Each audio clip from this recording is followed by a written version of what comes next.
Hagerty is the world's largest provider of specialty insurance for enthusiast vehicles and supports keeping car culture alive through youth programs, the Historic Vehicle Association, the RPM Foundation, and more. Hagerty is home to key programs such as the Hagerty Drivers Club, Hagerty Drive Share, Hagerty Valuation Tools, the Hagerty Drivers Club magazine, and much, much more. For more information, visit their website at hagerty.com. PCA Sim Racing is proud to have Hagerty Motorsports as its 2021 title sponsor.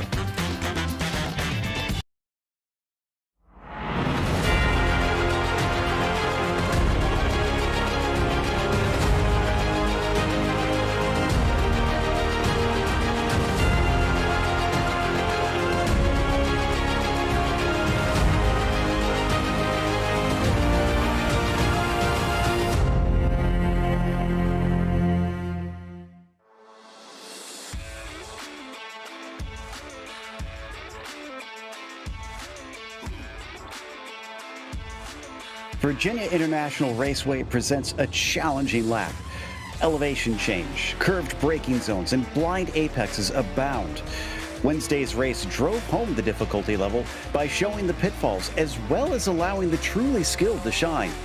But now we step it up a notch with the club and pro classes as we get ready to watch Event 6 of Series 7 of PCA Sim Racing presented by Hagerty Motorsports. Hi, I'm Joe Peak, and with me in the booth tonight is DJ Clark. Taylor Burris and Rachel Whiteford are reporting from pit lane, and up in the booth we have Eric Messer on social media and Ryan Bauer producing, who is using cameras provided by Dougie Beer. As always, the PCA Sim Racing Series is brought to you by Hagerty. Since 1984, Hagerty has been the worldwide leader in collector car insurance.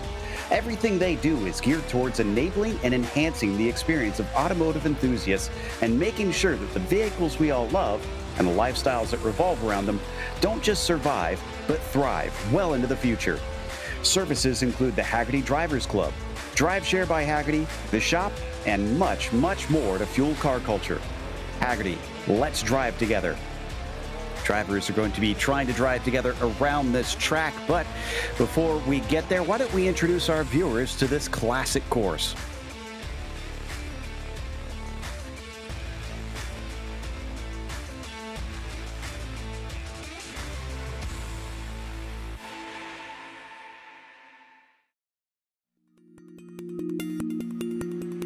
Welcome to Virginia International Raceway. This track near the southern border of its namesake has had the rare blessing of being resurrected from the dead. With 2 decades of use in its modern incarnation and still drawing regular visits from IMSA and Trans Am, it's safe to say that VIR is back and thriving. The owners didn't skimp on refurbishing the place either. An impressive 7 versions are available to run on iRacing, with viewing areas that include posh villas near South Bend that can be rented by fans. The track's long and complex layout has earned it some colorful corner names too. The Horseshoe kicks things off right away with a never-ending double apexer that tends to suck the greedy out into its runoff.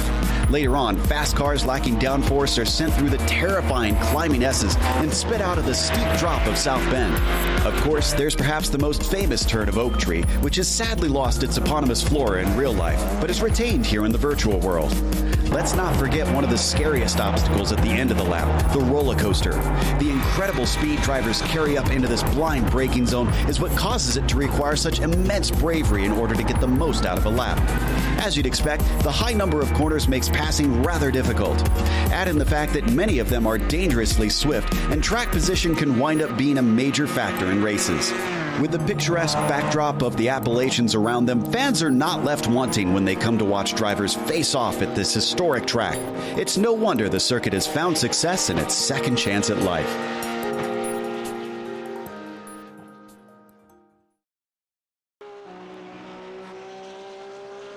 Well, DJ, we got a taste of this the other night with the Sport and Challenge classes, but based on what you saw there, what are we expecting tonight with the Club and Pro?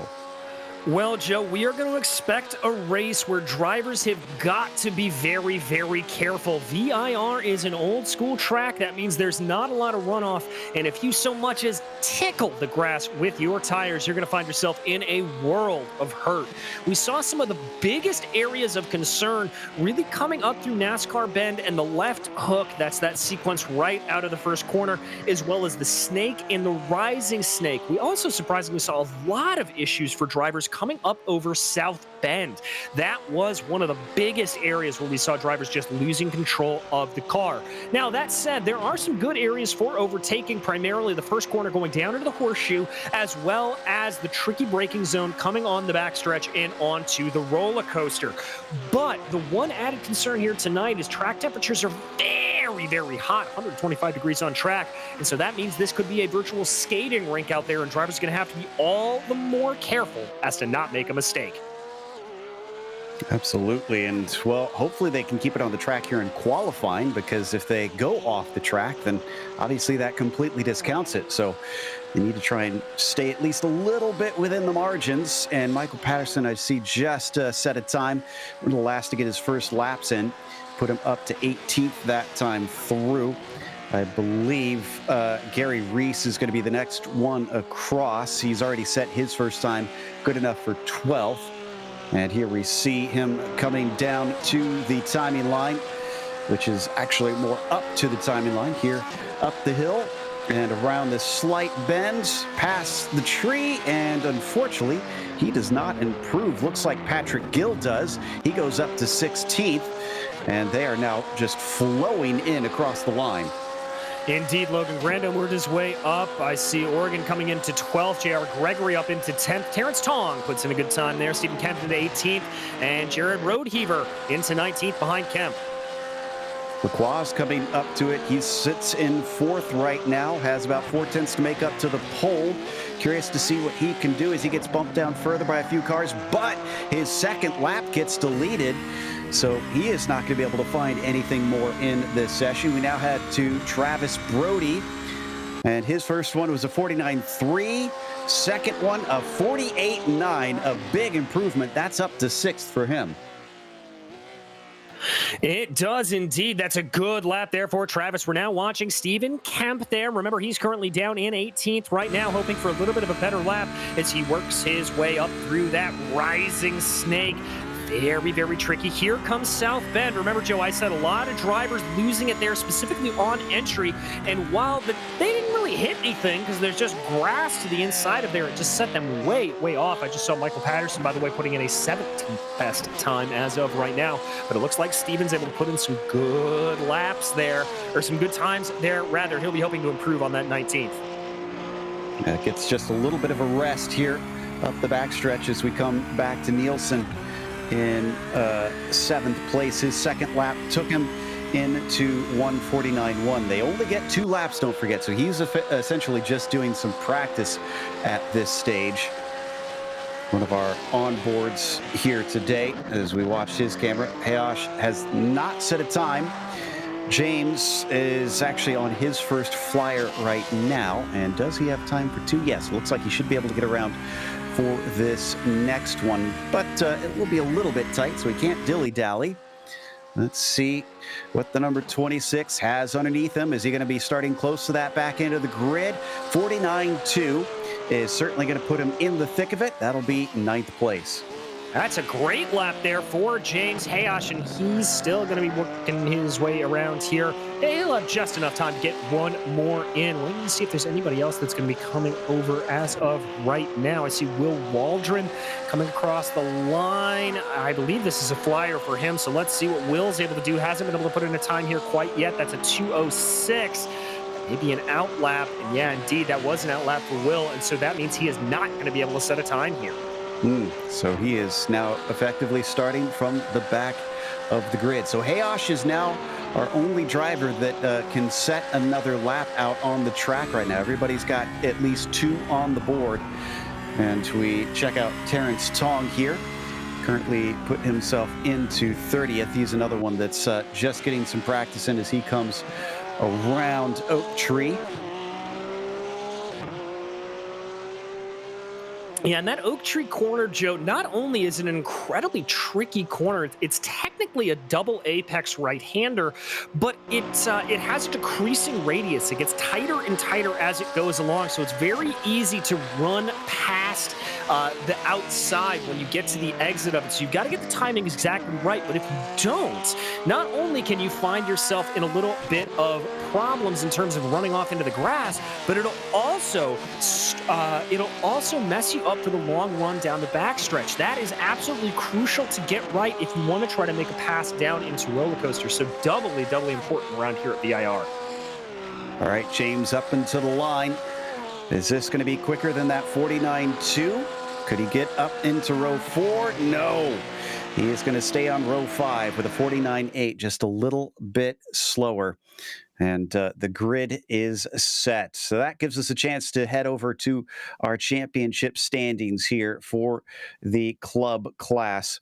And up at the top of it, Nikki Chan has been the dominant force this season, but interestingly, had a drop week last week. So it's closed down slightly, but not as much as Travis Brody would have liked because it was also his drop week. So unfortunately, doesn't see his points improve. Glenn Dennis currently sits in the 3rd spot, gaining finally on the pair of them, with Lacroix doing likewise. You got J.R. Gregory sitting there in P5 and Stephen Kemp sitting in 6th place. Mazzariello P7, a long distance behind Stephen Kemp, so that's where things start to really get quite far behind our leaders, all the way down to Edward Nelson, rounding out your top 10 there in the points. So drivers now heading around for a warm-up session. And speaking of things warming up, let's head down to Rachel for the weather report, because Rachel, I think this is going to be a big talking point, how hot the track is out there. Yeah, thank you. So our weather report is in for Virginia International Raceway today. We have high chances of meteorite storms here and possibility of a volcano eruption. There'll be some delays on the Oak Tree corner due to lava flows in the area, and recent thermometer checks have proven the area to be as hot as Satan's No-No Square. Back to you. Right. Yeah. Currently, it is about 123 degrees Fahrenheit, and that's actually gone down from what it was early in practice, up to 130 we saw at one stage, as we now watch Curtis Crummell here. Is the answer to this rear wing chicken butt? Because if not, I will be supremely disappointed. Is it? All right, it is. It actually is chicken butt, I'm hearing, because it's chicken butt racing, which makes me very, very happy. So Curtis, hats off to you for an excellent name for your team. Well, Joe, just because of the weather, I think it's rotisserie chicken racing right now. It certainly is. Extra crispy, unfortunately. Well, it was two stark contrasts, DJ, for the races we saw in the Challenge and the Sport classes before. A bit of a mess in the first one, and then the Sport racers seem to have cleaned it up a bit. These are supposed to be two of the quicker and cleaner classes. Do you think we'll see the trend continue, or will this be a little bit like the first one, or will it be a mix like we saw? Well, I think it could be a mix, Joe, because these drivers are a little bit more experienced. They've got a little bit more time underneath their belts. They know how tricky this track is going to be, and that means they also know just how difficult it is to get past around here. And so what that may mean is they may be a little bit more aggressive than we saw in some of the other classes. We may see a little bit more door banging than what we saw, because a lot of the incidents we saw in those lower classes, it was just a lot of single car mistakes that found people off. So it's going to be interesting to see one way or another. Certainly is. And hopefully they're taking this time to continue to try and test the limits out there in these slippery conditions. Definitely a few corners to watch out for that, especially some of those curved braking zones like I mentioned. This is with Bruce Robinson coming up through the climbing S's. Series of very fast corners up through here. Robinson currently almost up to 130 there before heading through South Bend, and then plunging through the valley before finally they brake hard for Oak Tree and focus on that corner exit there onto the back straight. He's just trying to see what he can get on Mozzariello currently. Now, if anything is similar in the race to what we saw in the practice, Nicky Chan at one point was 0.7 of a second ahead of the next nearest rival. So that 981 may once again be the car to beat here today. Definitely keep your eyes peeled to see if Nicky Chan can add to the impressive tally so far, as he has had a worst finish of 12th, and of course he has had plenty of podiums, because that was the first one last race that he has not finished on the podium. In the meantime, it's time to head through our sponsor here today, which of course is Michelin. Michelin is the presenting partner for the club class in 2021, as well as the official tire of IMSA. They also manufacture and sell tires for every type of vehicle, including airplanes, automobiles, bicycles, earth movers, farm equipment, heavy-duty trucks, and motorcycles. Michelin also offers a range of innovative services and solutions that help make mobility safer, more efficient, and more environmentally friendly. Find more about Michelin at michelinman.com. That'll take us to our starting grid here. And up on the top spot, as we mentioned, Nicky Chan, the quickest here today, even in the qualifying, starting from pole with Ed Nelson in P2. Then it is John Martin who starts from third, and Glenn Dennis in P4. Robert Lacroix, good enough for a top 5 here in the quali. Can he improve on that and get himself a podium? It'll be Travis Brody to his outside, with Klaus Nielsen in 7th place. Lyle Eddy will be P8. Then it's Hayosh in 9th, and Holmes rounding out your top 10. Starting off in 11th, it's Cliff Kayer, followed by J.R. Gregory, with Jeremy Marzariello in 13th, and Oregon Grump in 14th. Mario Gonzalez is 15th, followed by Gary Reese in 16th. Ken Eskridge lines up behind him with Michael Patterson in 18th, and Logan Grado in 19th. Stephen Kemp rounding out your top 20. Road heaver going to be in P21. To his outside, it's Kevin Douglas. Then it's Patrick Gill. Not Cal Gill. I'm so used to another series there. Then 23rd, Bruce Robinson in 24th. George Markadakis will start from pit lane, though he qualified at 25th. Chris Duffy in 26th position. Ken Tubman in 27th. Then you've got Robert Cottle on the outside of that row, and Richard Franco in 29th. Terrence Tong only good enough for 30th today. All right, in 31st, it's Paul Neto, followed by Andrew Ellison with Curtis Crummell in 33rd, and Albie Blanco in 34th. Will Waldron did not set a time there in 35th, and Mike Knighton listed in 36th, but I'm hearing through our channels that he's having some connection issues and has not gritted up. I wonder if he'll be able to at least get out to start from pit lane, like we'll see. I believe it was, he is no longer in pit lane. I'm trying to remember who it was that I just... Markadakis, that's who I was talking about before. Looks like he's continuing to have connection issues. And he hopefully will get back in now that he has had to exit once more. Various drivers seeming to find themselves already plagued with a bit of a hindrance around a track that is enough of a challenge. And this, look at this aerial shot. Really, DJ, gives you such a good idea of how winding and twisting this course is. Yeah, it certainly is. This entire really second sector here is just all sweeper after sweeper after sweeper, slowly decreasing in radius until you finally come up to the sort of high part on the track there, through South Bend and up through Oak Tree, may it rest in peace. But drivers really having to be careful. Like I said, going through that South Bend, we saw it catch out so many people during the previous races. It's going to be a big area of concern today, especially with as hot as these track temperatures are. It is going to be a skating rink. Drivers are going to be searching everywhere for grip.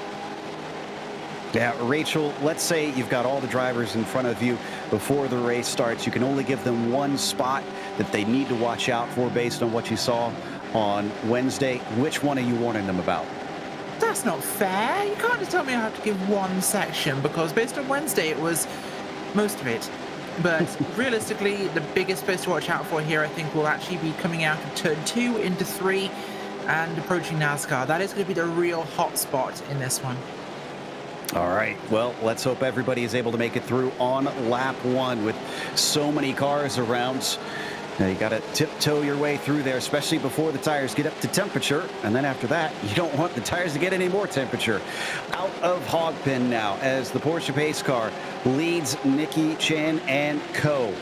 Can Chan get back onto the podium this time and get back to that streak? Pace car getting ready to peel in. There it goes. Chan now waits for the green to be waved by Barney.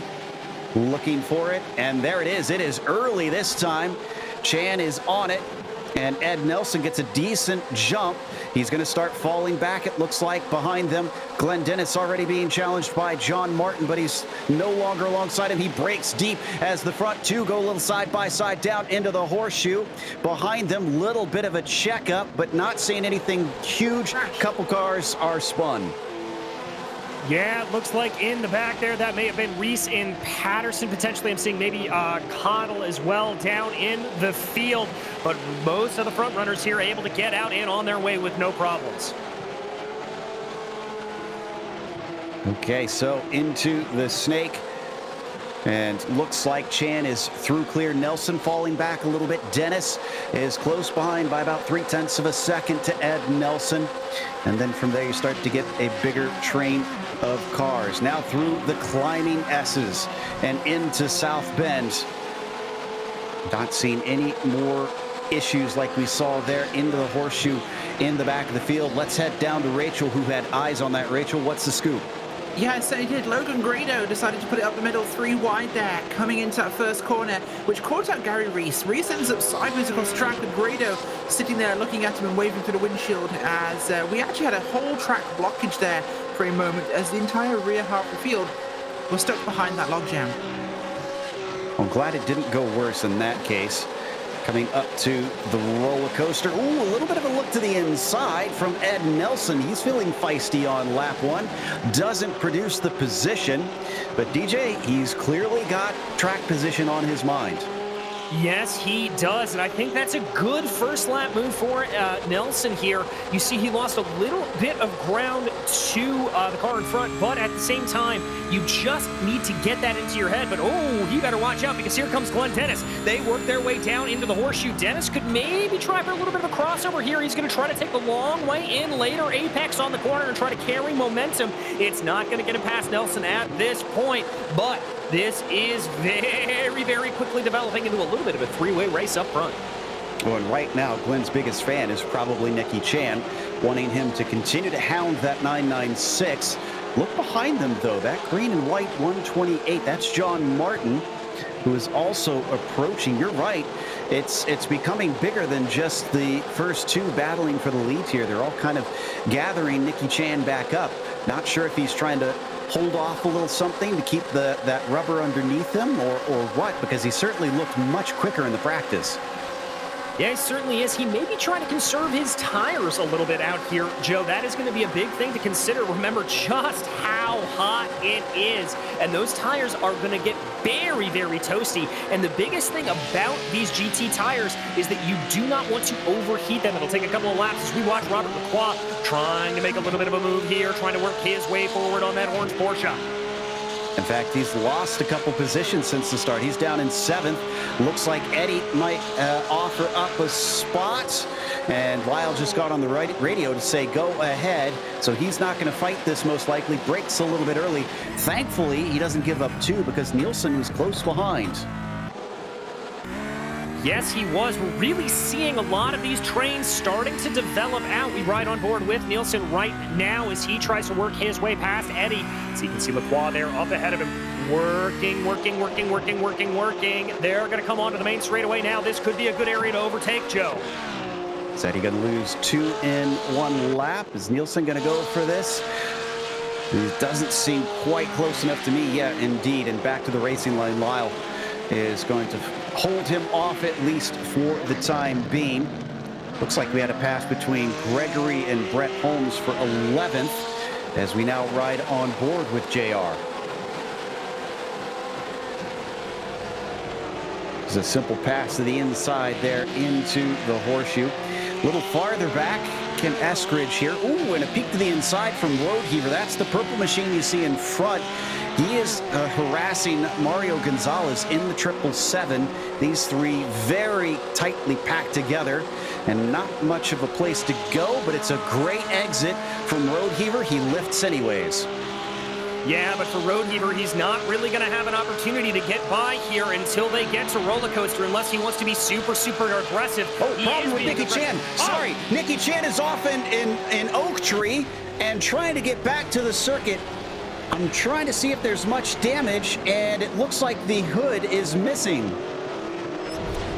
Oh my goodness gracious, this is the leader. Let's watch what happened here, Joe. Brings it down. This is South Bend. That's that tricky corner that I have been talking about. Here they come. He comes just way down in. Oh, almost just like an equipment failure. He went head on. Wow. And that was a huge thunk. He's still going. The 981 is down to 12th positions. I guess the good thing is the engine is toward the rear, so hopefully that didn't hurt much except the front crush structure of that Porsche. Right now behind him, that green car is Mazzariello being chased by Roadheaver, who we were watching before, and he's into pit lane. Yeah, indeed, and we do not expect pit stops out here, so that is big, but here comes Roadheaver trying to make that move on Mazzariello. He's going to have to go the long way around the horseshoe right now, but we have seen that move done. Looking to the outside, here they go. That's going to be advantage Mazzariello, but can Roadheaver carry the advantage out through? No! It looks like Mazzariello is going to be able to hold on for the time being, but he's got to watch out for Mario Gonzalez coming up from behind. Great defense from the 25. And this is backing them up, not just Gonzalez in there. I see Eskridge closing. Gilles is in there. Reese. They're attracting a lot of friends quite quickly.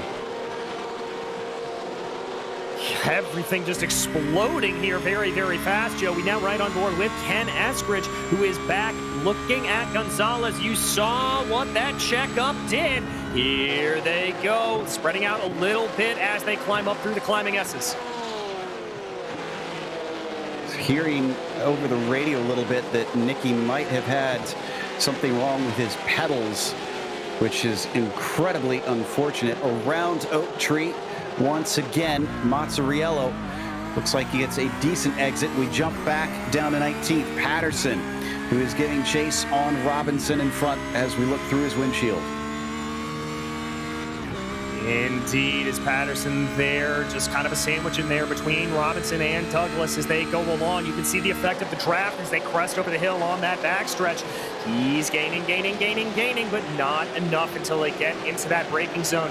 And Joe, in the last race we were covering here, we talked about just how tricky it is to get by at Roller Coaster because of that curved braking zone going up into that turn 14 part of it. So the best place to do it, it's really going to be going into turn 1 as we watch back our leader here, Ed Nelson. Ed Nelson coming in from 10th in the points here, but starting on the front row and inheriting the lead. This will be a big boon to him, no doubt. And now we look back to Martin in 3rd place, the 128. He is trying to chase on Glenn Dennis. Just don't need to go to it, but Curtis Crummell seems to have had an off in the horseshoe as well. He gets going. Not sure if there was any contact involved in that. We'll send Rachel to check on the 41 to see if she can give some more details. In the meantime, still through the climbing S's, and Martin is within about half a second of Dennis. Dennis back by about 1.8 seconds on Ed Nelson. So this is currently clear running for the 996. Yes, it is. So some good, clean air up in front, but Glenn Dennis would like to just be able to focus up ahead, but he really can't. As you said, Martin absolutely trying to close in behind here as they head their way up towards Roller Coaster. The effect of the draft starting to play out visually there, but Martin not close enough back. Remember, Joe, if we don't see a lot of guys being aggressive here early on, I would not be surprised if it is a situation where they're just trying to conserve every inch of those tires that they can. It sounds like Rachel's been able to get to the replay machine. Rachel, what happened to Curtis? Well, what we're hearing from his team is that Curtis just overcooked it into one. Missed braking zone, didn't quite bring it in as slow, and went wide. So it's not a big one, should be fine. Did drop a good number of places there from that, because once you get on the grass here, it is like a skating rink. The rejoin, though, was a little sketchy. Might hear from race control. We'll keep an ear out for that. And we ride on board with Curtis on his recovery now. Up at the front of the field, Lacroix is starting to get a little bit interested in Lyle Eddy for P5. Also bringing along Klaus Nielsen and Cliff Kayer. There you can see the quartet now coming into the left hook. Yeah, indeed, Joe. There they fling their way through that left hook and then down into NASCAR Bend right now. And what Eddie was able to do there through the horseshoe was a really smart move. Just get that car to the inside, defend that inside line into the horseshoe. We've seen a couple of drivers try to take it around the outside there, and it just doesn't look like it is presenting itself at this point in the race. So that is the defensive move to take, and rest assured, drivers will be noting that. Ooh, that was almost a little bit of an off from Eddie. He went mighty wide over that curb there coming out of South Bend. Will he do the same here out of Oak Tree? Just gets it to the right margin, but it looks like Lacroix had a fantastic bit of momentum, and he's going to start to reel in that slipstream. Yes, he is. Could this be the famed pass that we see coming into roller coaster? He's certainly close enough. Eddie just pushing that car in the middle of the track, and it doesn't look like Lacroix is going to really want to go for it here. I think he's just trying to push as much as he can, maybe see if he can force a mistake there out of the 79. We saw that classic livery on the 79 car, the old Jägermeister, back from the 70s. That bright orange as they come up the front stretch. Lacroix not as close this time. We hop on board with Robert, and the Canadian still going to come to the racing line as he sees Eddie defend briefly. Everybody down into the horseshoe trying to get both apexes here. Little bit of wheel sawing there as we watched on board. Yeah, and that could be a result of a couple of things, Joe. One, it just could be the ambient temperature making the cars a little less grippy. It could also be that Lacroix just put a little bit too much throttle into that corner as he started to come out of it and had to catch the car a little bit as it started to slid. But either way, if you're sawing at the wheel like that, you are losing time in a straight line. But it didn't look like it hurt him too much there. But we're going to jump back here to Jared Rodeheber as he tries to challenge right now on P11 of Brett Holmes. Just in front of them. This is all single file here through the S's. And they've also got Mazzariello just behind him. Oh, a big look up the inside, but that was offline. And this is going to be tough. He'll be slow through here. Mazzariello knows it. Defensive now, Jared Rodeheber having to hold off that green number 25. And onto the backstretch, he finally gets himself collected and out of reach from Jeremy. He's going to be thankful of that. Everybody's spacing out. Ooh, this is John Martin. This is the battle for P2. Very close coming up over the roller coaster. He's got to try to keep it close here through Hog Pen. If he can get that timing just right, he may find himself in an opportunity to make a move. But he's falling back a little bit as they make their way out of those final corners. And honestly, right now, Glenn Dennis does not want to give away any more points. He's a little ways behind Nicky Chan. But Chan has already used up his drop week last week. Well, I say used up. He's still got a 12th place. But he's obviously not going to be saved as well as he was last round when he had that poor performance. Unless he can get up to 12th place, that's what he's going to get on his score. Well, and Joe, at a track like this where overtaking is at a premium, I've got to think it's going to be very, very hard for him. Although a lot of drivers in the back are giving him a little bit of a ride away. They know that that 981 is faster on the whole. Ooh, that was a wide run there coming out of the horseshoe. This is the battle for 17th. Gary Reese at the front of it. That's Robinson, Patterson, Kemp, Douglas, and Waldron all behind. We hop on board the roof cam of the number 16 car. Let's see what he can do through the snake and under the bridge. It's a decent exit for Robinson behind him. He's closing, but it's by small margins. He just shows his nose to let him know he's there. and then he gets back in the line. Yeah, gets back into line and decides not to try to press his advantage there quite yet. We'll have to see if he's able to make anything happen a little bit later on. Here's James Hayosh.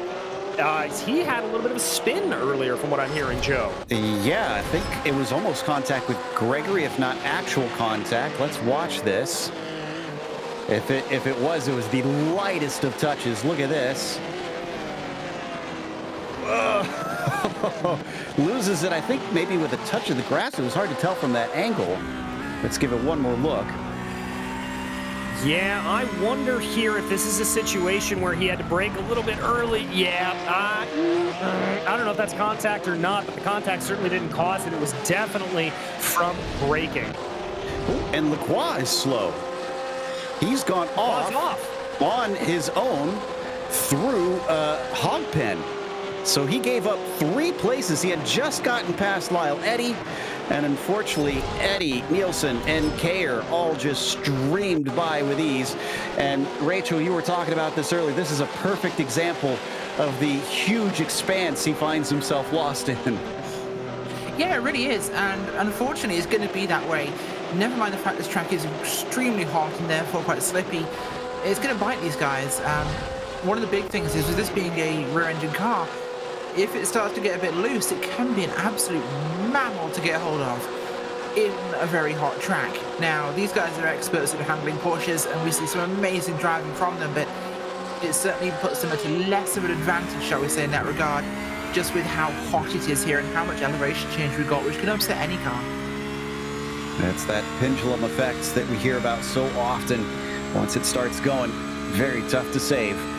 Meanwhile, up the back stretch, I think this is the battle for P2 again that we are looking at. And yes, up into the roller coaster one more time. Dennis still leading Martin, but keeping him under pressure, making sure that he can't make any errors. Let's see if these two are through hog pen clean. Another double apex. There's so many of those around this track, DJ. Yeah, there really are. It just makes everything a little bit more challenging for the driver, as you got to try to figure out what part of the corner you want to maximize on. Just creates challenge after challenge. I think Brett Holmes has had an incident in the back. Yeah, there he is on your screen. Yeah, Holmes and Roadheaver went side by side into the roller coaster, but both of them went off in their own mistake. Looks like we got a replay of it. Here we go. All right, so this is coming up through roller coaster. Holmes just decides to go for a little spin there, and off in front of him, just carrying on. So Holmes definitely got the worst part of that, as he was facing the wrong way.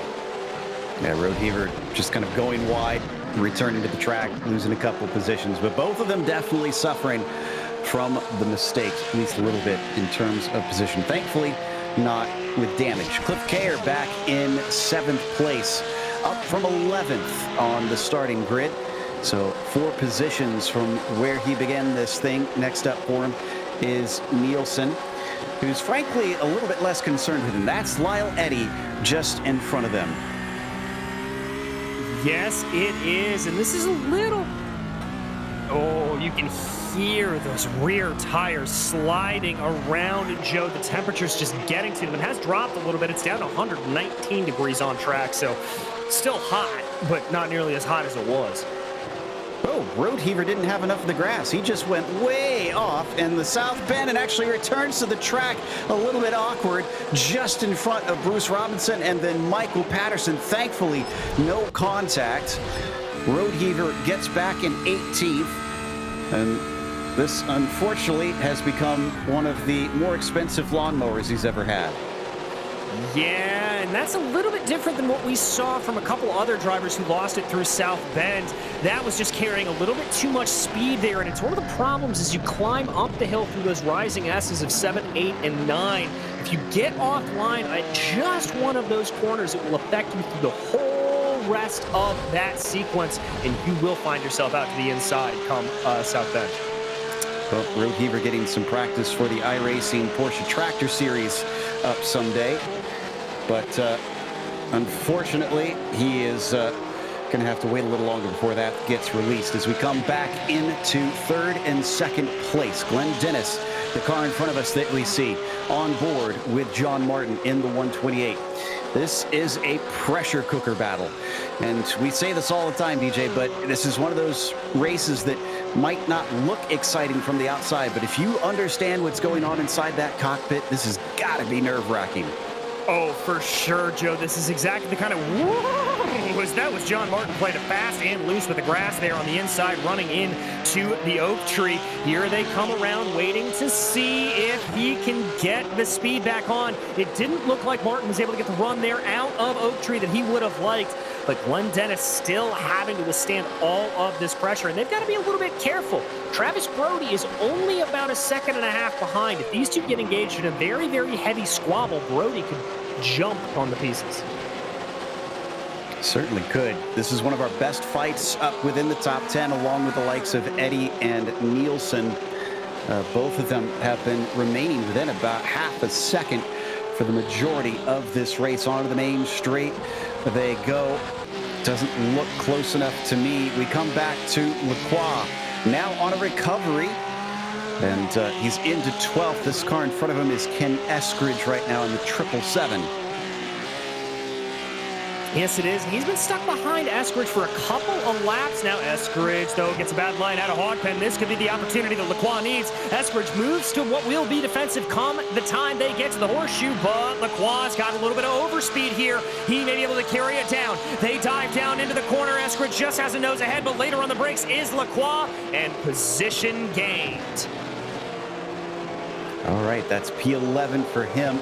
I was just checking in on Nicky Chan, and he is up into, he just had a big moment actually right there, and he's got to watch out because those two in front of him could make contact. That's Gilles and Kemp. They managed to get out of horseshoe safely. I was going to say, Chan is up into 18th, and he did take the fast repair that is available to these drivers while he was in pit lane, which is why you see that hood replaced. Oi, oi, oi. We are hearing in terms of best laps that he is just 6 seconds a lap faster than some of these cars around him. So that number 981 has a whole lot of speed. Let's stay here for a minute. Let's see what he can do.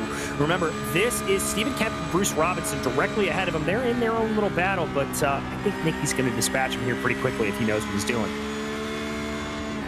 Well, he's thinking about it into Oak Tree, but then thinks twice about it.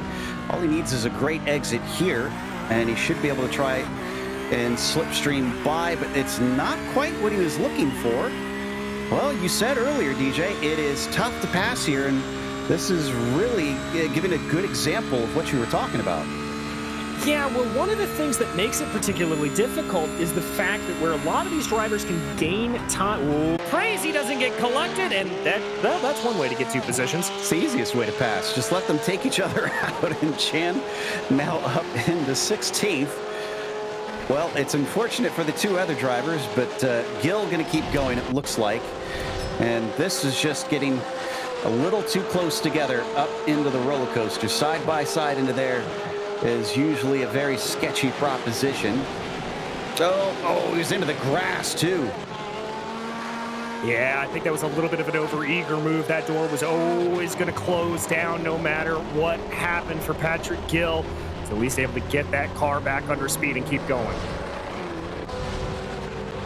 Okay, well then the 981 is about 2.5 seconds back from Bruce Robinson. We've jumped up to Cliff Kayer, still in the thick of about a 4-car fight. Eddie, Nielsen, Kayer, and Gregory involved in that. We might have to step away soon because it's getting just about to the halfway mark. In fact, it has just passed the halfway mark in this race, which would mean that it is time to bring you the Midway Race Reports, brought to you by Michelin. Michelin is the presenting partner for the club class in 2021, as well as the official tire of IMSA. They also manufacture and sell tires for every type of vehicle, including airplanes, automobiles, bicycles, earth movers, farm equipment, heavy-duty trucks, and motorcycles. Michelin also offers a full range of innovative services and solutions that help make mobility safer, more efficient, and more environmentally friendly. Find more about Michelin at michelinman.com. Rachel? Thank you very much. Well, out front today so far, he started second on the grid. It's Mr. Ed Nelson, Pacific Northwest region, Zone 6, the 996 machine, taking advantage of an early mistake, unfortunately, by Nicky Chan, with a technical fault there, taking first place for now. Second place is Glenn Dennis, one of our consistent drivers, the Potomac region driver in the 22. So far, he's up 2 spots from 4th on the grid. Third place is Travis Brody, the Palmetto region driver from Zone 3 in the 020. Brody is actually going, as you see his onboard yet again there, currently running 3rd, started in 6th, gain of 3. 4th place tonight is John Martin, the Upper Canada region driver, the 128 machine. But Martin and Brody just swapped places there. Martin even started in 3rd, he dropped back 1. Lyle Eddy from the Pacific Northwest region there is in 5th place right now with a big conga line of cars right behind him. Started 8th, gain of 3 so far, but that might be coming to an end soon. 6th place, Klaus Nielsen. We've got the onboard there, and we believe he's on his motion rig again. We're seeing him wiggling around a little bit there. Nielsen from the Lone Star region is currently up from 7th, so gain of 1 as he's passing side by side to the 79 of Lyle Eddy. Gets the pass done. Moving up to 7th now, Cliff Kaya in the Carolinas region from Zone 3 in the 008 car there. Kaya's up from 11th place, so that's a gain of 4 so far in the race for him today, and looking very hectic on track with that group. 8th place is JL Gregory there in the Toyota Tires machine. The Oregon region driver in the 218 from zone number 6, up 4 so far in today's race. And up another 4, Jeremy Masriello, who started in 13th, with the Northern Country region driver in that 25 car, joining this whole group moving forwards together. 10th place is going to be Mario Gonzalez from the Hill Country region in the 777 there. Gonzalez's race has been busy. He's up 5 spots so far from 15th. On a recovery drive, it is Robert Lacroix, who's had a pretty rough start to today with some, should we say, temperature issues. The Rensport region driver there, we've got the VIR. Hopefully he's not having temperature issues in his headset, because that can get sweaty fast.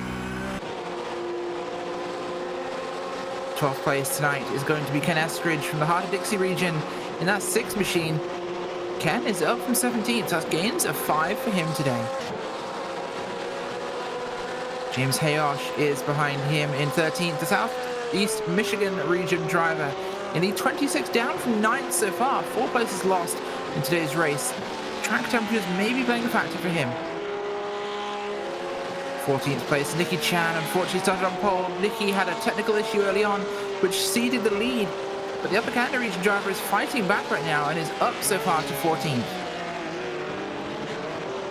Big gains for 15th, Bruce Robinson, up from 24th to 15th. The Northern Ohio region driver really putting on the gas. You get to see the onboard view there for him. Cool as a cucumber. Starting 16th, running 16th, it is going to be Gary Rice, the Peach State region driver of Zone 3 in a big nut of cars, but holding station at the moment in today's race. Where's Watson, I hear you ask? Well, we know where Brett Holmes is. 17th place right now for him, down from 10th, unfortunately. Las Vegas region driver in that number 30 machine, trying to regain some spots. Jared Roadheaver from the Rice and Delta region there in a very pink machine in that 982 car. Currently up from 21st to 18th, so that's 17th, sorry, gains of 4 for him at the moment. Michael Patterson, 18th place right now. Patterson started 18th, running 18th, the Longhorn region driver in that 29 car, holding steady in his current position. Ken Tubman up from 27th, so gain of 8 for him so far. Another Texas driver there in that number 27 machine, trying to get past Patterson. 20th place tonight is going to be Curtis Cromwell. We've got another on board there with... Is that a furry? Is that a duck? I think his hat's a chicken. Yep. Oh yes, the chicken car. We talked about rotisserie chicken and chicken racing. That would explain the chicken hat. I hope it doesn't work at Chick-fil-A. That could get really, really awkward. Lots of chicken references. Moving on. 21st place is going to be Ken Eskridge there, the Hard-Dixie region driver. He's dropped back just now. In fact, he's actually just lost a couple of positions, so we see him again. Hi again, Ken.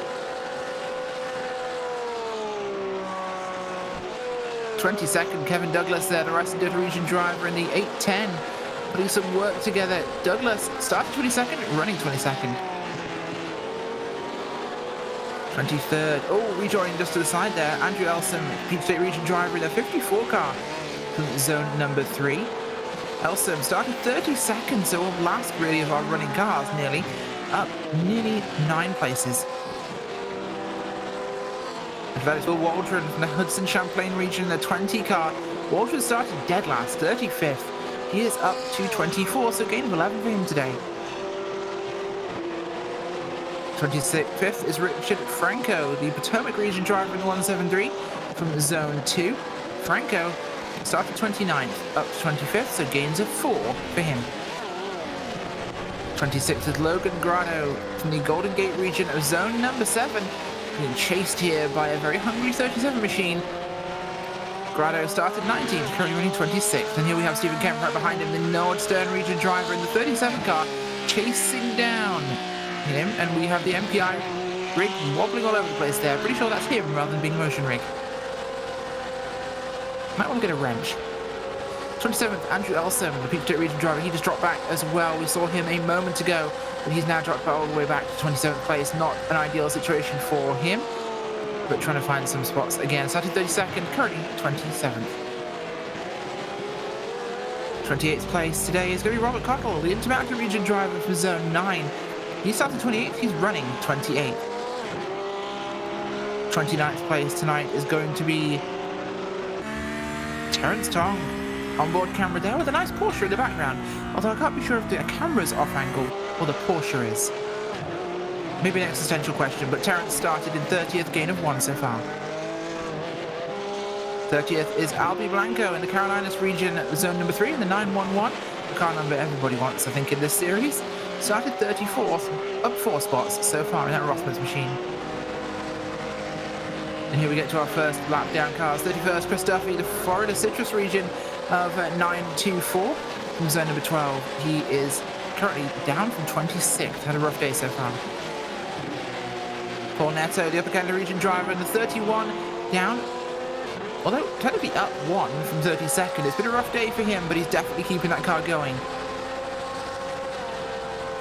33rd, and I believe last for us today is going to be Patrick Gilles. No, I think that actually might be about it. I do think that is it. Speaking of our title sponsor, Michelin, did you know I'm on Michelin mountain bike tires, guys? Was it, sorry, what? I was just saying, you know, the sponsor for the Midway Race Report, of course, being Michelin, who make tires for nearly every vehicle. I actually use their mountain bike tires. Oh, okay. That's you caught me off guard. I did, yeah. I'm just trying to get the plug, but no, I actually do run their tires on my downhill mountain bike. They are very nice. They're not, don't excellent. They're great. Well, this concludes tonight's Midway Race Report, brought to you by Michelin, and wonder if maybe we could get Road Heaver some for his tractor at some point. But in the meantime, useful. Yeah, exactly. And you can see our leader is currently about 5 seconds ahead. This is Ed Nelson once again, now with about 12 minutes left to go. A little bit earlier, I mentioned in the championship, if Nicky Chan finishes lower than 12th, then he'll only get points for 12th. Guess where he is right now already? 12th place as we come to P8, just a few corners in front of him with Lyle Eddy and Klaus Nielsen. Now, these two made contact earlier during that through the field, and we didn't get to see it on screen, but they lost a spot or two, and they're trying to make up for it. Let's hope that doesn't come together again. Right now, it's Albie Blanco, who's a lap car in front of them, and we come over to Brody in the meantime. Indeed, Joe. And Brody right here trying to catch down on Glenn Dennis, who's about 0.8 of a lap faster on that last lap out. And some of you may be wondering, well, what happened to John Martin? John had a little bit of an incident coming down into the first corner, just ran it wide, and that brought him down back into P4. There is John right now. He is about 4.5 seconds behind Travis Brody as we speak. Just trying to look through John Martin's results here to see if I can find what his best finish has been. And it looks like, well, it's a victory. That would be a best finish right there. As, no, wait, oh, excuse me. I got that backwards. Some dyslexia apparently striking me today. It's 230, not 320 points that I'm seeing. He did have what appears to be a second place last round.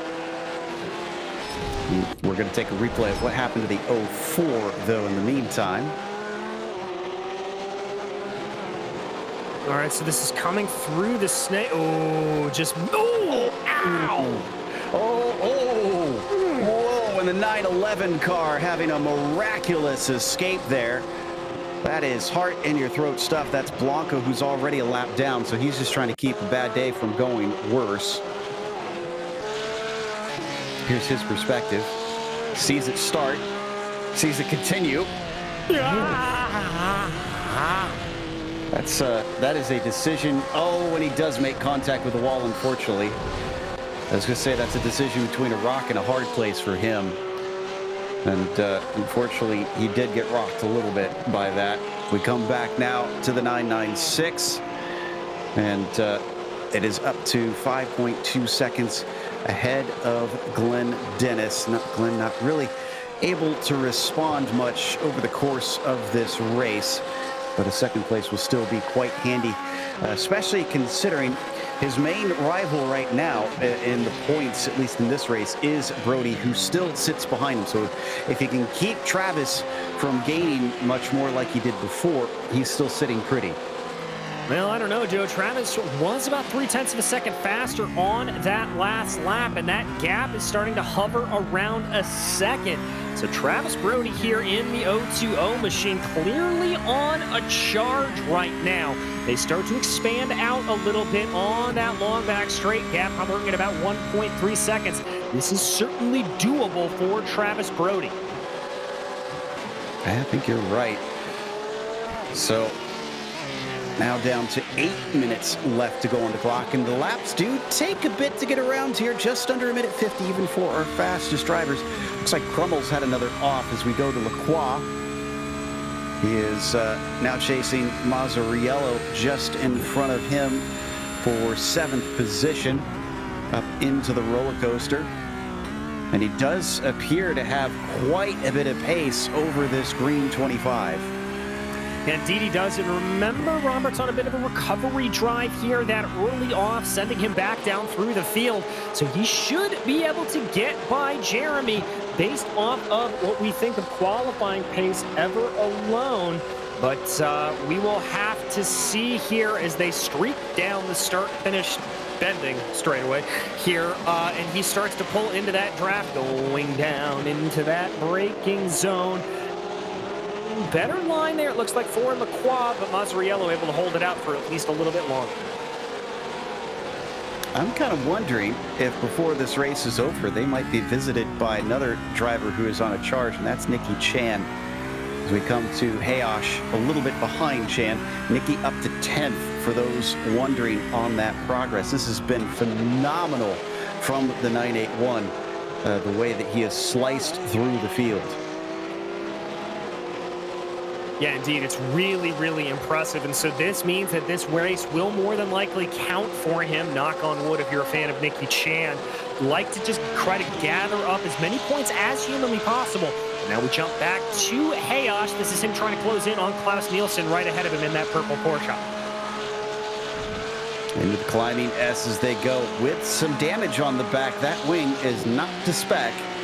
And into South Bend, way off the apex there for Hayosh. And that certainly won't help him. Let's see if he can be a little bit cleaner coming through Oak Tree. And there he goes. And remember, he took a heavy hit earlier in this race, Joe, and that's all the damage he's got on the car. So doing a pretty good job with what it is, but he may be a sitting duck here, as indeed there goes Hayash to the inside as they come up into roller coaster. They're going to be side by side. It looks like Hayash is later on the brakes and indeed able to get fully ahead by the time they break. I think we found what the damage is doing. That straight line speed is just atrocious today. So Klaus Nielsen kind of limping this one around the finish perhaps to the end, because he's not going to have much answer unless James makes a big mistake to try and get that spot back. Ooh, Lacroix got within about 0.2 of a second of Mazzariello. They're coming up in a NASCAR bend now, looking to try and keep him under threat, and then breaking into left hook. They're not too far back from Lyle Eddy too, so that could also be a battle if he manages to make quick work of this green machine. Could indeed, as we keep our eyes here. No need to go to it, but Travis Brody got held up a little bit by lapped traffic, and so I think that's going to blunt his attack going forward. This is one of the key battles on track, though. Lacroix just trying to get in behind Mazzariello, put maximum pressure on him if possible. That was a big slide there from the 25 coming up through South Bend. Kept it on the track, though. Let's see if he's going to pay for that down the backstretch then. Can he get the power down? Doesn't look like it's all that successful. Robert is within about a car length of him, and he'll start to feel the effects as they're already 140 miles an hour here from the rear bumper of the 25. We look back at the yellow and gray 64 machine. Pokes his nose. Does he dare? Yes, he does. Goes to outbrake him, and I don't think Jeremy fought that one too hard. Up into 7th goes Roberts. Great move there from McQuan. Now he's got another target right ahead of him. That is Lyle Eddy in that Jägermeister orange Porsche. So if he can pull away, look at the gap he's already pulling out over Mazzariello. He may be able to sneak his way up into 6th place by the end of this race. Which is not a bad showing considering he started from P5 and had his own fair share of issues as the day has continued on. We have a problem with Cliff Kayer. He's suddenly losing positions. He looks very slow out of Hogpen. In fact, this battle might be going on down into the horseshoe. Klaus Nielsen just got by. Jared Roadheaver is thinking about it and trying to position himself down to the inside, but nothing doing. Cliff will retain 13th. Will indeed, Joe, just trying to hold it out there the best that he can. This is a close battle, though, as they work their way through left hook and going down into NASCAR bend. As the sun glints off the windscreens of these cars, they swing it out of the hook and into the snake. Oh, was there a problem with Eddy? Eddy is off track. And way off track. I think this is a single car incident. It was South Bend again, Joe. He just touched the grass coming into the entry of the corner, and that sent him on a one-way ticket into no man's land. That blue car you saw going off behind him, that was Chris Duffy. Lap down, he's in 29th. In fact, I don't think he's even losing any positions from his spin. But Lyle Eddy, who is having a pretty nice, consistent race, unfortunately falling to P10. And now has nobody really to catch up to. He's got way too far to get to Nicky Chan, who frankly is probably a little bit faster than him. No offense to Lyle. Nicky Chan, so up to 9th for him, and he's catching on Mario Gonzalez, the next one up. Mario up from 15th to 9th, or 15th to 8th rather. 2 seconds a lap, or 2 seconds faster that last lap. Ooh, that is a heck of a time here, especially late on in the run. These tires have got to be screaming right now. But Nicky Chan just doing what Nicky Chan does best to try to push his way forward. If he's able to get by him on this last 2 minutes, I think that'll be probably about all she's going to write for Nicky. That'll get him up into 8th place. And that should be pretty solid. Mazzariello's about 6 seconds up the road here from Gonzalez. This is going to have to be a decisive pass from Nicky Chan, though, because I think we're going to hit the white flag next time by. Yes, we are indeed, because we are under a minute 48, which is some of the fastest laps we've seen. And the leader is on the backstretch right now.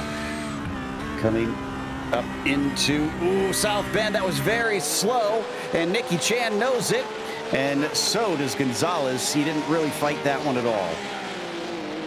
I think that's heads-up driving there from both drivers. As we focus back here on somebody we haven't talked about in a hot minute, that is Ed Nelson as he crosses over the start-finish line here momentarily to take the white flag here at VIR.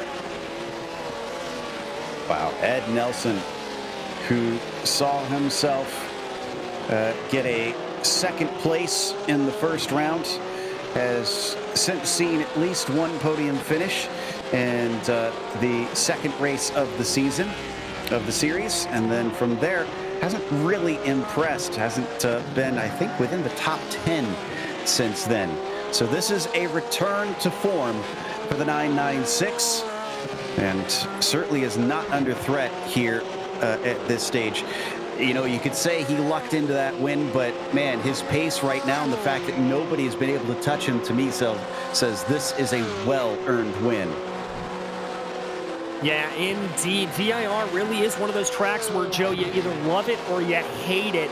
And it just perfectly suits some drivers' driving styles. And clearly, that one of those drivers that it suits is Ed Nelson. He has just absolutely put on a masterclass here today, ringing it around Oak Tree for one last time. Also, get out your coat, because the track temperature has gotten down to a frigid 113 Fahrenheit. So at least has continued to drop for our poor drivers. And right now, Ed Nelson doesn't seem all that concerned about that.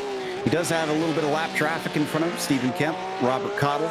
He could honestly just wait behind them, even if he does catch them in these last few corners. He's got enough of a buffer that is not his concern.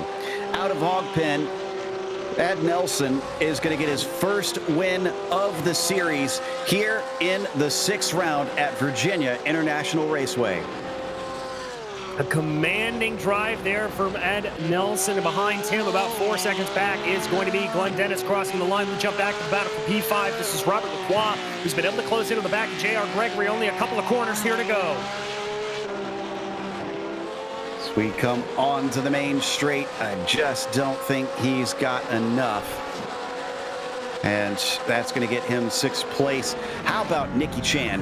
Back up to 8th and still leaves last week as his worst result at 12th. A mighty fine drive after an unfortunate happening that really wasn't, it sounds like, his fault, because that was a glitch with his pedals. Is on the front stretch. Roadheaver going to lead Nielsen by just about a second for 13th.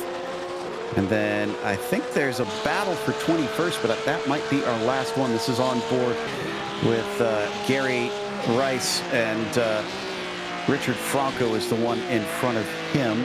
I think Ken Eskridge is also for position. Yes, that is. It is indeed, as they climb their way over roller coaster right now. Looks like this is going to stay pretty single file as they go through that double apex right-hander of Hogpen. No mistakes there from the drivers. Coming down pit lane?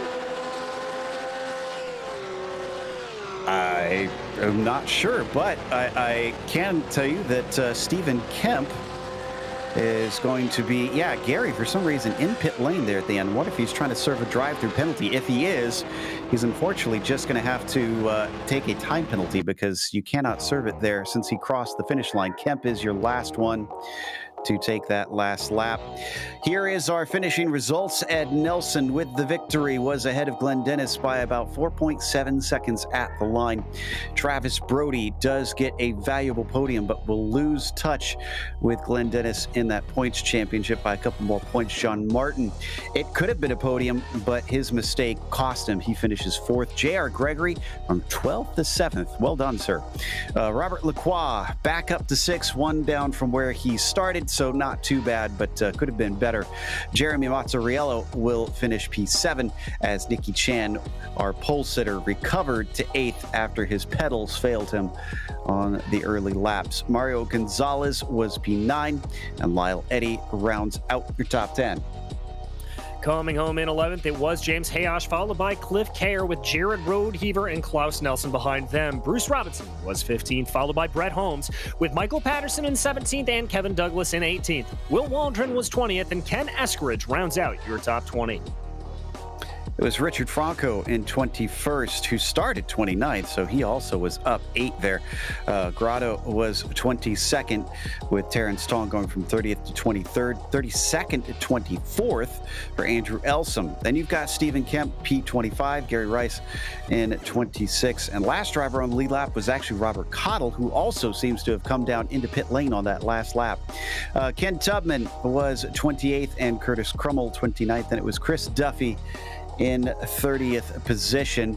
From there on down, you had Neto 1 lap down in 31st, and then I think it is DNFs down to the bottom of our 35 starters in this race. Knighton was a DNS out there. It looks like we might have our winner ready to talk to us. Let's see if he is good to go. And yes, indeed, we've got Ed in with us now. Ed, well, looks like luck was in your favor, as Nicky Chan having some hardware issues today, but I said it during the broadcast, that one definitely wasn't down to just luck. The pace compared to everybody else looked incredibly solid for you. Thank you. Yeah, I've just focused on actually getting 0x. My whole goal for this race was just to stay on the track, being that it was going to be hotter. And yeah, we practiced in cooler temperatures last night, so this was a big swing and change. Thanks, Doug. That was crazy. Yeah, that had to have been quite the challenge. What did it feel like inside the car? Because during practice, we saw it as high as 130 degrees. I believe by the end, it was down to 113 at the end of the race. Could you tell the difference between the beginning and the end? Yeah, the biggest difference for me was at the beginning of the race when you're full of fuel, the car handles a lot better, actually.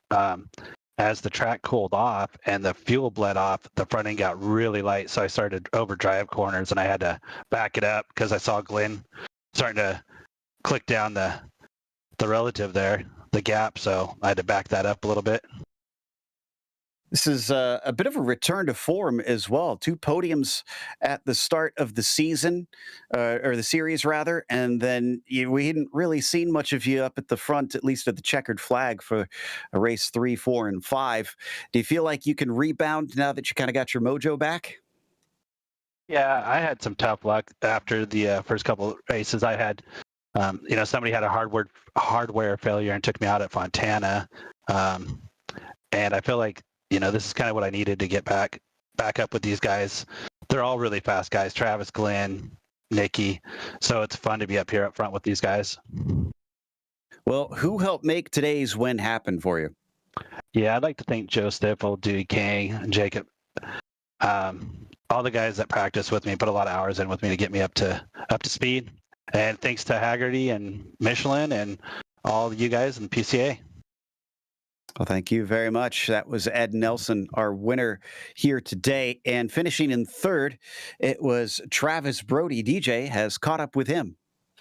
Well, Travis, you were able to get up there a little bit. It seemed like through some misfortune to the drivers in front of you, but especially at a track like this, I got to think a podium feels pretty darn good. Yeah, exactly. It really does. I really needed it, especially after last week. What happened in T1 with me and Glenn and Nicky. I kind of ruined that one for everybody. But so yeah, it was really nice. I feel pretty bad for Nicky on this one. He had some equipment problems, it sounded like, so kind of took him out early, but somehow just trying to manage to stay on the track and just kind of stay behind Glenn there at the end and just kind of bring it home in third. And really, that's all I kind of felt like I could do. Well, Travis, for a while, it looked like you were really starting to close in on Glenn ahead of you. How much was that relative starting to play with your mind a little bit? Maybe thinking you could push a little bit more, or was it still just trying to keep it on the track and as calm as possible? Yeah, there were a few times where the Delta was a little too green, and it kind of felt good, and the track was cooling off a little bit, and even with the tires kind of wearing a little bit, there were places where it was started to get actually faster at the end of the race. So there were a few places I could push and kind of close that gap a little bit, and then there were other places where I was still just like super cautious, really just couldn't afford a mistake, so I would really just kind of back off early and make sure I just kind of survived like down the roller coaster and kind of out of Oak Tree, and really just, there's a lot of places to lose a lot of time, but I knew I wasn't going to gain a lot on them, and even if I caught up to him, Glenn's so good, there was no way I was really going to be able to get by him without him making a big mistake on his own, so I kind of just don't want to say I settled really, but I sort of just kind of settled in and just said, hey, I'll take a third. It's better than crashing out. Well, I'd say a third is pretty good regardless, my friend. Anybody you want to thank for that third place here today? Huge thanks to you guys, of course, Michelin Podium, and my buddy Corey Friedman giving me some tips and tricks for VIR this week. I've actually never raced at VIR here before, so definitely a steep learning curve, but yeah, just everybody at the PCA, and thank you guys for keeping us going. Well, thank you, Travis. That was Travis Brody, your third place finisher here today. Joe? And we are not done with our coverage because the Pro Class is up next. It's time for the big boys to take to VIR. Stick around for more racing action here in the PCA Sim Racing Series presented by Hagerty.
Hagerty is the world's largest provider of specialty insurance for enthusiast vehicles and supports keeping car culture alive through youth programs, the Historic Vehicle Association, the RPM Foundation, and more. Hagerty is home to key programs such as the Hagerty Drivers Club, Hagerty Drive Share, Hagerty Valuation Tools, the Hagerty Drivers Club magazine, and much, much more. For more information, visit their website at hagerty.com. PCA Sim Racing is proud to have Hagerty Motorsports as its 2021 title sponsor.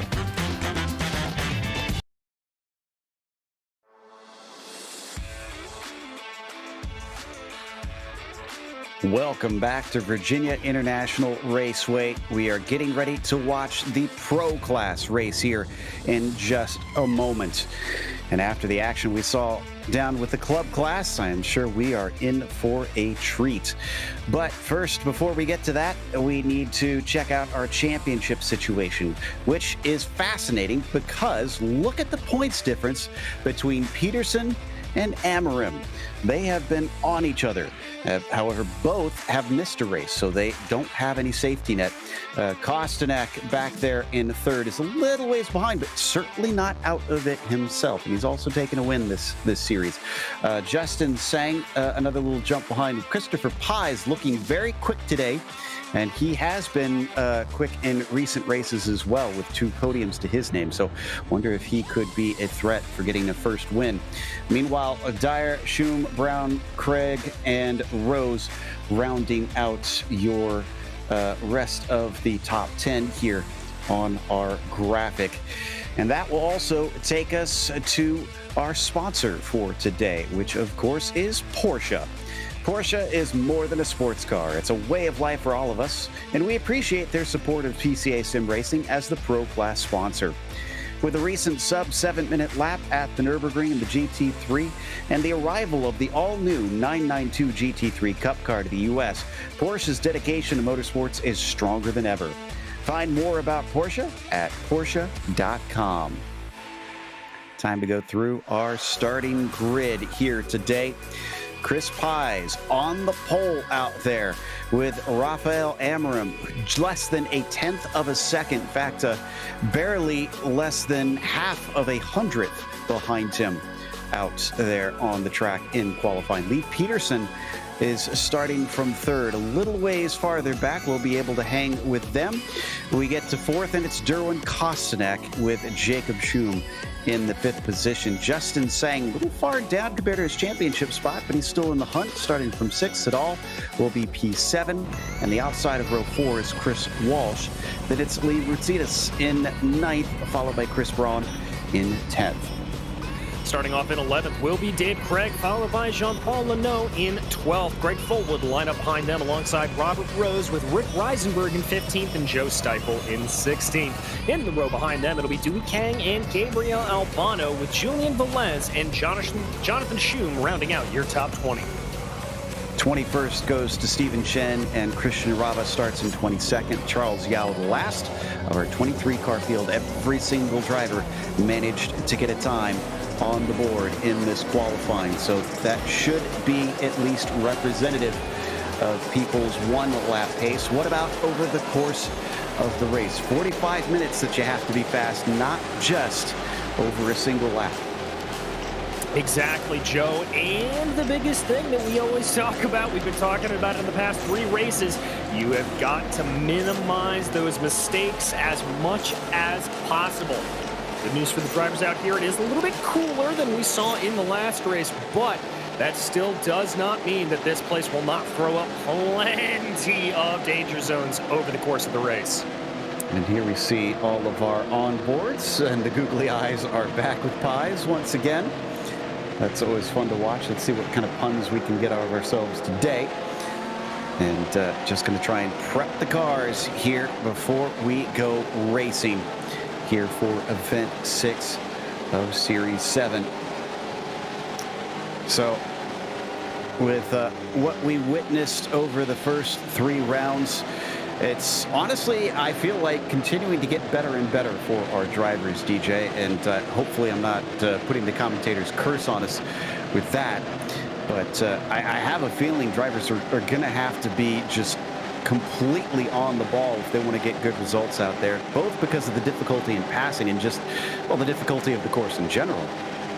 Yeah, exactly. This is just a track that punishes even a millimeter of mistake. Joe, as we watch the drivers come up here through the rising S's, through the rising snake, rather, that's one of the areas that we talked about in the last race. You set a millimeter of a tire wrong coming up through that part of the field, and next thing you know, you are off through South Bend. It's very, very tricky. You've got to be millimeter precise absolutely everywhere. Especially here out of Oak Tree, trying to get the best launch you can up the boulevard and down into the roller coaster. And up at the front, Pies flanked by Amorim. Pies hungry for a victory. But don't forget, Peterson is starting behind them. And really, right now, that championship fight is Peterson and Amorim, along with Kostenak, who really needs to start chipping away at their points lead too. So he's got to beat both of them with that 30 and 32 point difference to Amorim and Peterson respectively. So will those motivations urge drivers to do more risky things? Will they feel like, okay, it's getting late in the season, do I need to try and do a little bit more? Is it all or nothing time? It may be, but this isn't the track to go for all or nothing. That's the problem. I would say if we were maybe at a place like Monza or Spa, I would say that, but not at VIR. Cool, steady, collected. That's what's going to win the race here today. Can Pies stay cool and collected at the front? Can he stay in the front as the Porsche pace car is going to release them in just a moment? We got a very early green flag last time. What's Chris going to get from Barney? He's waiting for it, looking for the call, and there's the green flag. It's a decent start. It's a very good start from 4th place, and it looks like Leif Peterson might have something for them as well. Kostenak on the outside with nowhere to go, side by side into the horseshoe for the first 8 rows. And this is just incredible stuff. No one willing to give it up, but it looks like Amorim's going to be able to get, or excuse me, Pies is going to be able to get that lead from Amorim. And I think 3rd is going to go to Peterson through NASCAR. Not quite done yet. No, Kostenak comes back at him. They're going to continue on side by side through the left hook. Oi, oi, oi, Joe, you should not be able to stay side by side. They're still side by side. That's Kostenak is finally there. Derwin Kostenak gives up the ghost before they head through the snake. Thank goodness, or that would have ended in tears. But all that battling has allowed for Justin Sang to stay right up behind them and be very, very interested in those 3 cars in front. But it's a big, big gap now between them and Raphael Amorim in 2nd. Remember, Peterson is the championship leader, and that was some determination there. Unwilling to give way as we got a car off. That is Sedal, who looks like he's spun through the valley after South Bend. Not sure if he touched the wall. And onto the backstretch. Look at the top 2 have pulled up to almost 2 seconds away from the rest of the field. Yes, they have, and Leif Peterson doing the biggest of weaving there, just trying to break the draft back to Derwin Kostenak. Kostenak looking like he may try to do anything in a roller coaster. No, he doesn't, but he did force Peterson to take a little bit more of a defensive line there. That may cost him some time at corner exit, but it looks like he's able to still get the better jump. I get the sense that Kostenak is watching those points because he is fighting hard very early. And, well, as I mentioned earlier, Peterson is the one that he needs to finish ahead of and get points over. So I think he understands the implications of trying to make that overtake. Unfortunately, not good enough down the front stretch as he drops back just slightly here. We come back on to Sang now into 5th place, up 1 spot from where he began. Yes, indeed. Remember, he was a little bit aggressive there at the start. He was able to get by Jacob Schum. Sang just trying to keep everything together right here as he closes in on Derwin Kostenak ahead of him. He's going to be hoping for a little bit more of a scrap between those those two ahead of him, as it may give him an opportunity to get on by. There's a great side-by-side battle through the horseshoe and NASCAR Bend between Craig and Fullwood. The 99 to the 996 finds Craig taking 10th place with that. As we now head up into the climbing S's yet again. Cars, oh man, almost look like a couple of them were getting 4 wheels off the ground there. Yeah, just absolutely pushing their way up through there. I'm amazed everybody is able to keep it together. Got a pretty big gap stretching out in the back there. But there we go. We ride on board with Chris Pies. Raphael Amorim able to hold on to the back of him pretty well. I think Christian Raba had a big hit into the tire barrier. We'll check on that in a second. But Pies only has 0.2 of a second. And this is up into the roller coaster. Amorim is not letting him have this one easily if he wants the win. Yeah, I certainly think he does as well. Rachel, I think you've got information on what happened to Raba. Yeah, just out of the S's and run towards Oak Tree. Christian Rafa just catches, I'm not sure how to describe it, but he just underturns for one of those corners right as in front of him we had Chen going straight across that whole section of grass, but he just whipped back in, it snapped on him and he went flying hard, driver's side into the tyre barriers there, so big impact. That car will have to be towed back to pit lane. Yeah, we saw him park it up in the support pits and take that tow, unfortunately. Meanwhile, look at this. Peterson still almost inches ahead of Kostanek, and if they go side by side, oh, behind them, we had a spin. Looks like Rutsidas is going to lose a number of spots in left hook. Yeah, it just looked like a self-spin. I think he may have touched a little bit of the grass, but he was luckily able to hold on to the brakes, and nobody collected him, so no real damage to that 05 machine, but he will slot back all the way back to 15th, Joe. Look at this hornet's nest he is in the midst of now. This is Stifel in front of him, Kang, Albano, and Velez behind him, with most of them split by 1 or 2 car lengths, and they're into a very single-file portion of the track. Let's see if he can maybe try and get one by on Stifel, not here into the oak tree. He's just going to have to focus on corner exit here to see if he can get it. Carries a little bit more momentum around mid-corner. Missed the apex slightly, but that could help him, actually, if he was able to keep that speed up around the mid-corner. Now they tip down the hill before climbing back up, and again, it doesn't look like he's got the full draft that he would like, but definitely some closing in from the cars in front. Yeah, I don't see anybody poking their nose at all. So staying in line down through the roller coaster. Kostanek was not staying in line, though. He actually showed his nose on Peterson into the roller coaster last time. Couldn't quite get side by side, but he's trying to get in his head repeatedly here. And Sang is still just behind him. You can see him in the rear view camera, and there is exactly what I was talking about. Look at that. He's not even close enough for a pass, but he's just making sure that he makes Leaf nervous. He's making him nervous, but at the same time, I don't like the necessarily placing of the car at that point, because that allowed for Leaf to just shut the door mightily on Kostanek. And Kostanek almost looked like he had to come to a complete stop there in the middle of a horseshoe. It lost him about 1/10 of a second to the battle, and Justin Sang almost had to take avoiding maneuvers behind him. Now, they've got to be very careful.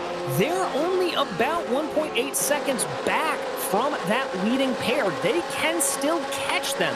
And yeah, look at this gap. That move from Kostanek really cost him.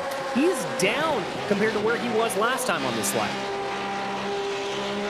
So we watch from Chris Walsh now. He's at the tail of this train. You can see all of them just in front through his windscreen. Onto the back stretch, looking for the exit. They're all so closely matched amongst one another. Not seeing much of an edge gained. Kostanek is going to get the slipstream again. Does he actually try and go for a move? This is from onboard Chris Pies, though. And Amram is not going to try and make it go for it. But here we go. Down to the inside. Almost gets the overlap, but the door is shut. Leif Peterson is not having any of it. No, he's not. Leaf holding that off very, very well as they come down now through Hogs Pen. Kostonek's going to try to keep his nose there close behind as possible. He's got a better run this time. He could actually have something going down into the horseshoe. I think he's going to have to make another very aggressive move to make it happen. He starts to gain once again. A little bit of a defense from Pies there we saw on screen as they come into the turn. And this time a defense from Peterson as well. Yeah, defense from Peterson as well, but Justin Sang is the one who's licking his lips behind this as he now looks like he's got a little bit of a run as they come in here through the left hook and back out again.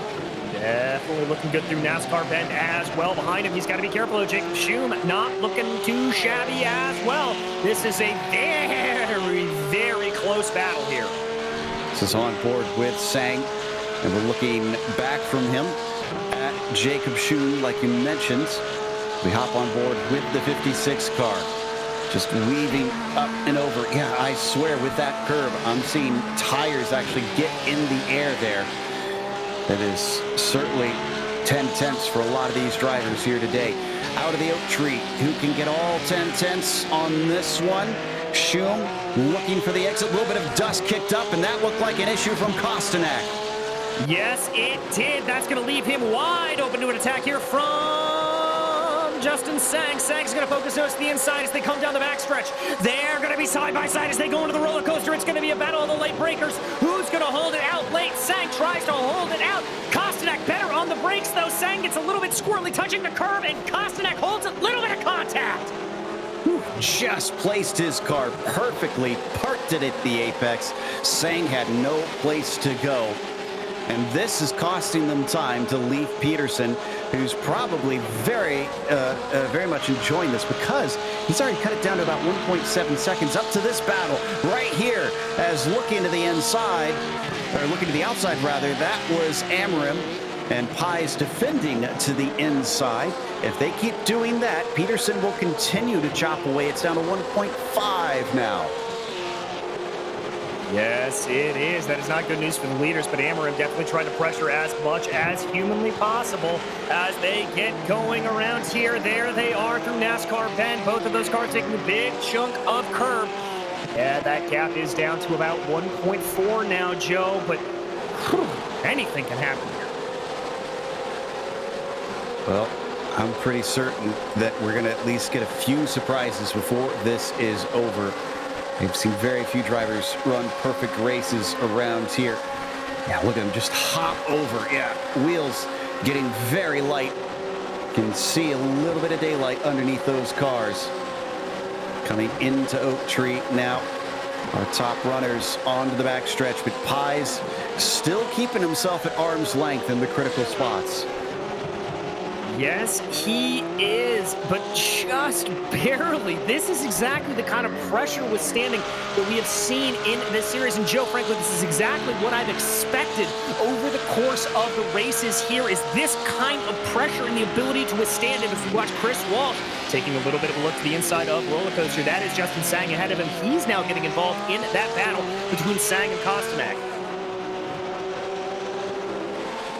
All right, anybody going to get the run onto the front stretch? Looks to me like the car of Chris Walsh was aggressive on the curbs there through Hogpen. And this is a good one for Justin Sang. He's in the red, white, and black car looking around the outside of Kostanek.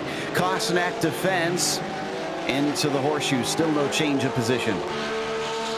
Still no change thus that, but we jump back to another little battle. This is Greg Fullwood trying to make the move on Jean-Paul Leno. Down to the inside of the horseshoe. He may have to push it wide. Hopefully there's not going to be contact. They were so close there, Joe. Put a piece of paper in between them. Leno gave just enough space, and he kept the grip.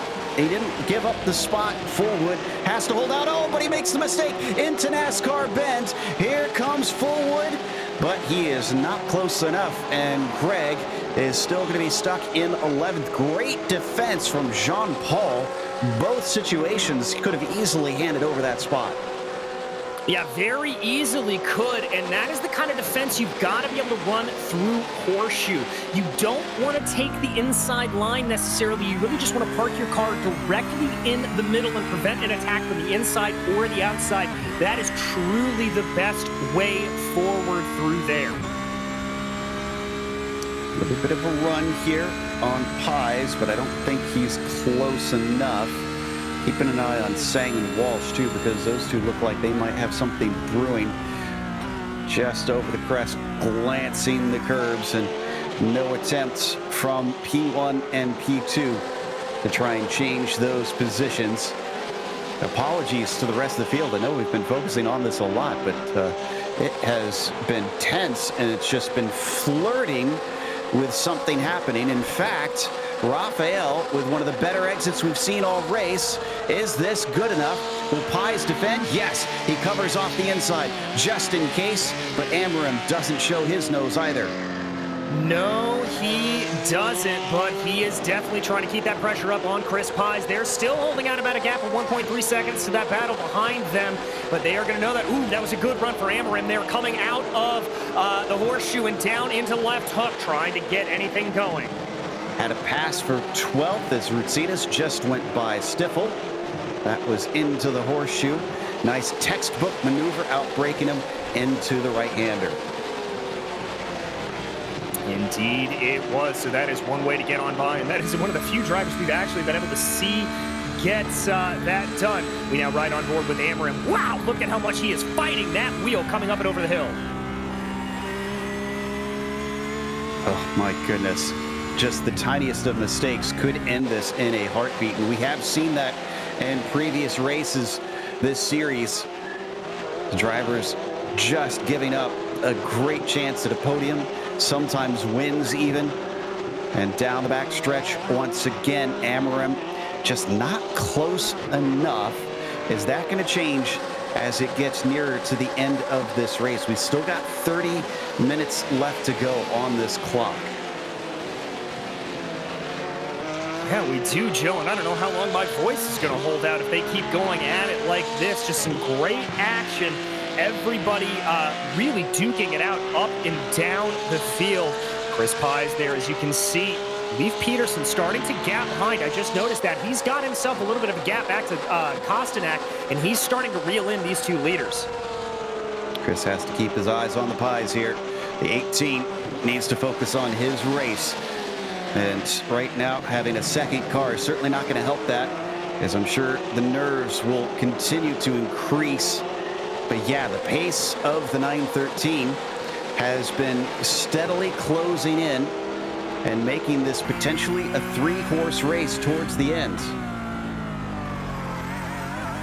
Yes, it could. We'll have to see what happens here as this continues to go along. We ride on board with Peterson, and now he has just got that little bit of breathing room that he's not going to have to look out of his rearview mirror. He just focuses ahead. Oh, as that's Amram starting to poke his nose a little bit up toward the rising snake. It's an aggressive place to do it, but I think he was just trying to push Chris Pies off the line.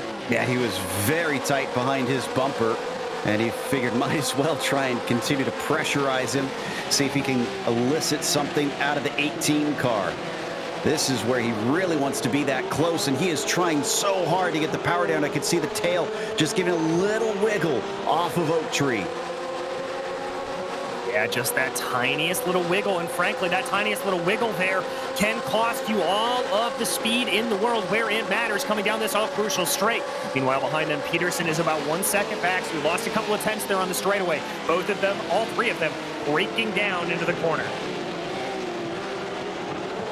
Christopher Pies is starting to feel it. And once again, look at how close behind Amram has gotten. This could be his best chance yet. Yes, indeed. He is within 2 car lengths. The number 8 is going to feel a big boost with the hole in the air being cut by that 18 car. Pies covers off yet again. Amram looking to the outside. He's given just a car's width of space, but he does not go side by side. All right, he's clearly thinking about the whole race there. Doesn't want to throw it away too early. But Amram just trying to keep that pressure up. Looked like an interesting line there, but we'll see what he's got. Pies not exactly looking perfect through NASCAR hook. He's at least able to keep it close. And you can just see in the background that battle behind them between Kostanak, Sang, Walsh, and Schoon continues to stay close. In fact, side-by-side action potentially. Sang also thinking about it, and then he lifts. Yeah, anytime I've ever seen cars go wheel to wheel up through these S's, it has not gone well. No, it normally does not end well for any party involved. As we continue right on here with Justin Sang. And Joe, just a note that I have just picked out here. All drivers right now are currently still running. Christian Rava had that incident early on, but he is back out on track and only a lap down. This has been an evolution from the first race of the week down to this one here on Friday, and still poking and prodding. The 8 car is making sure that if there is a gap, he is going to be able to capitalize, but there have been none that have shown up for him yet. None that at least have opened up enough that he could at least get side by side and get through. We're down to 26 minutes left on the clock now. We are indeed. This battle just continues to sort of simmer here for these leaders. And Rachel, I think you've got some interesting stuff for us here about the track. Well, it's not necessarily the track, but in fact, it's it's the state itself. Because Virginia has some interesting weirdness about it. Now, the VIR itself is a pretty vanilla place. There's not a lot of kooky and weird stories, perhaps, but don't be too quick to make a mistake in Virginia, because just putting this out there to you two, DJ and Joe, you ever been out with a friend and flipped a coin to decide who pays for coffee? Sure. Don't do it in Virginia, it's illegal. It is straight up a misdemeanor crime. As is swearing on the cell phone. Don't do that either. If you swear on the cell phone in Virginia, the policeman can arrest you. That is quite strange. Is swearing on the sim radio, does that count as well? I think that's okay. Okay. That's well, where you live, I guess. I think Pies is going to be swearing at himself for that corner exit, because that was not a good one. And Amarim is getting close. He might have a go at it. He is going to get side by side. This is the first time we've seen this close of an effort from him. Will they be able to keep this one clean? Pies is sticking with it. He's got his nose to the inside. Oh, no mistake from Amarim. Sends him off. He tries to return, just has enough space to keep from running into Kostanak. Kostanak gets that valuable spot. And now Amarim might lose out to Justin Sang. Sang just squeezing in between himself and Walsh. But oh my goodness, it is thin margins here, and they have paid dearly if you are Rafael Amarim. And it may not be over yet. That's Justin Sang and Chris Walsh trying to get this to work. Almost Noah's Ark style going down into that first corner. There they go. Sang trying to make it work around the outside. Amarim maybe got a little bit of a love tap there from Chris Walsh. They head back out the same way that they were, but I think Justin Sang's going to try to have a look into the left hook. No, he's going to back off there a little bit and just try to let this play out for him. Man, oh man, Joe, that got hairy. Wow, I am very impressed with Amarim to be able to return to the track as smoothly as he did. I thought for sure he was going to get an unsafe rejoin, but thankfully it seems like everybody was heads up in that situation. So Amarim, his status is now 4th place. This is Sang just behind him. How rattled is the 8 after that? Has he been knocked off of his groove? Or is he just as determined now to try and make up the lost ground? And look at how close Walsh is to the back of Sang. Oh, Walsh is definitely starting to push here. There they go as they come out of Oak Tree. It looks like Walsh maybe not, excuse me, that was Schum that maybe not got the best run. Here comes Walsh. He's going to focus nice on what will be the inside. He does have it side by side. Last time we saw this into the roller coaster, it didn't go well for the outside car. And the main apex of the corner, Walsh is the one in that position. He holds it on his own, and he still keeps from spinning. Now it switches back with a couple left-handers. Has to give space to Justin Sang. Down in a hog pen. Neither is willing to give up, and Sang makes good on his defense. He will retain 5th. That was an incredible defense from Jacob Schumann. Now we ride on board here. Let's see if there's another attack that we could have. That is Walsh and Schum both looking at it. Oh, Schum, a late move to the outside, but he's going to get blocked in by Justin Sang, who has to go a little bit defensive around the outside. That could be a little bit of a run there to the inside for Chris Walsh. Is he going to have it? No, he's not. Now tries to poke his nose to the inside, going through left hook. That's not going to happen. They all continue to just stay in line. Well, that bubbled up for a long time, and when it finally boiled over, my goodness, we have gotten a tasty treat out of it. But we are going to have to leave it for a moment because it is time for our Midway race report, brought to you by Porsche. Porsche is more than a sports car. It's a way of life for all of us, and we appreciate their support of PCA Sim Racing as the Pro Class sponsor. With a recent sub-7-minute lap of the Nurburgring in the GT3 and the arrival of the all-new 992 GT3 Cup car to the U.S., Porsche's dedication to motorsports is stronger than ever. Find more about Porsche at Porsche.com. Rachel? Thank you very much. Well, the man out front is the man with the plan. It is Chris Pies. He is the Lone Star Region driver of the 18 car, and he started on the pole, and he is holding this race in the palm of his hands.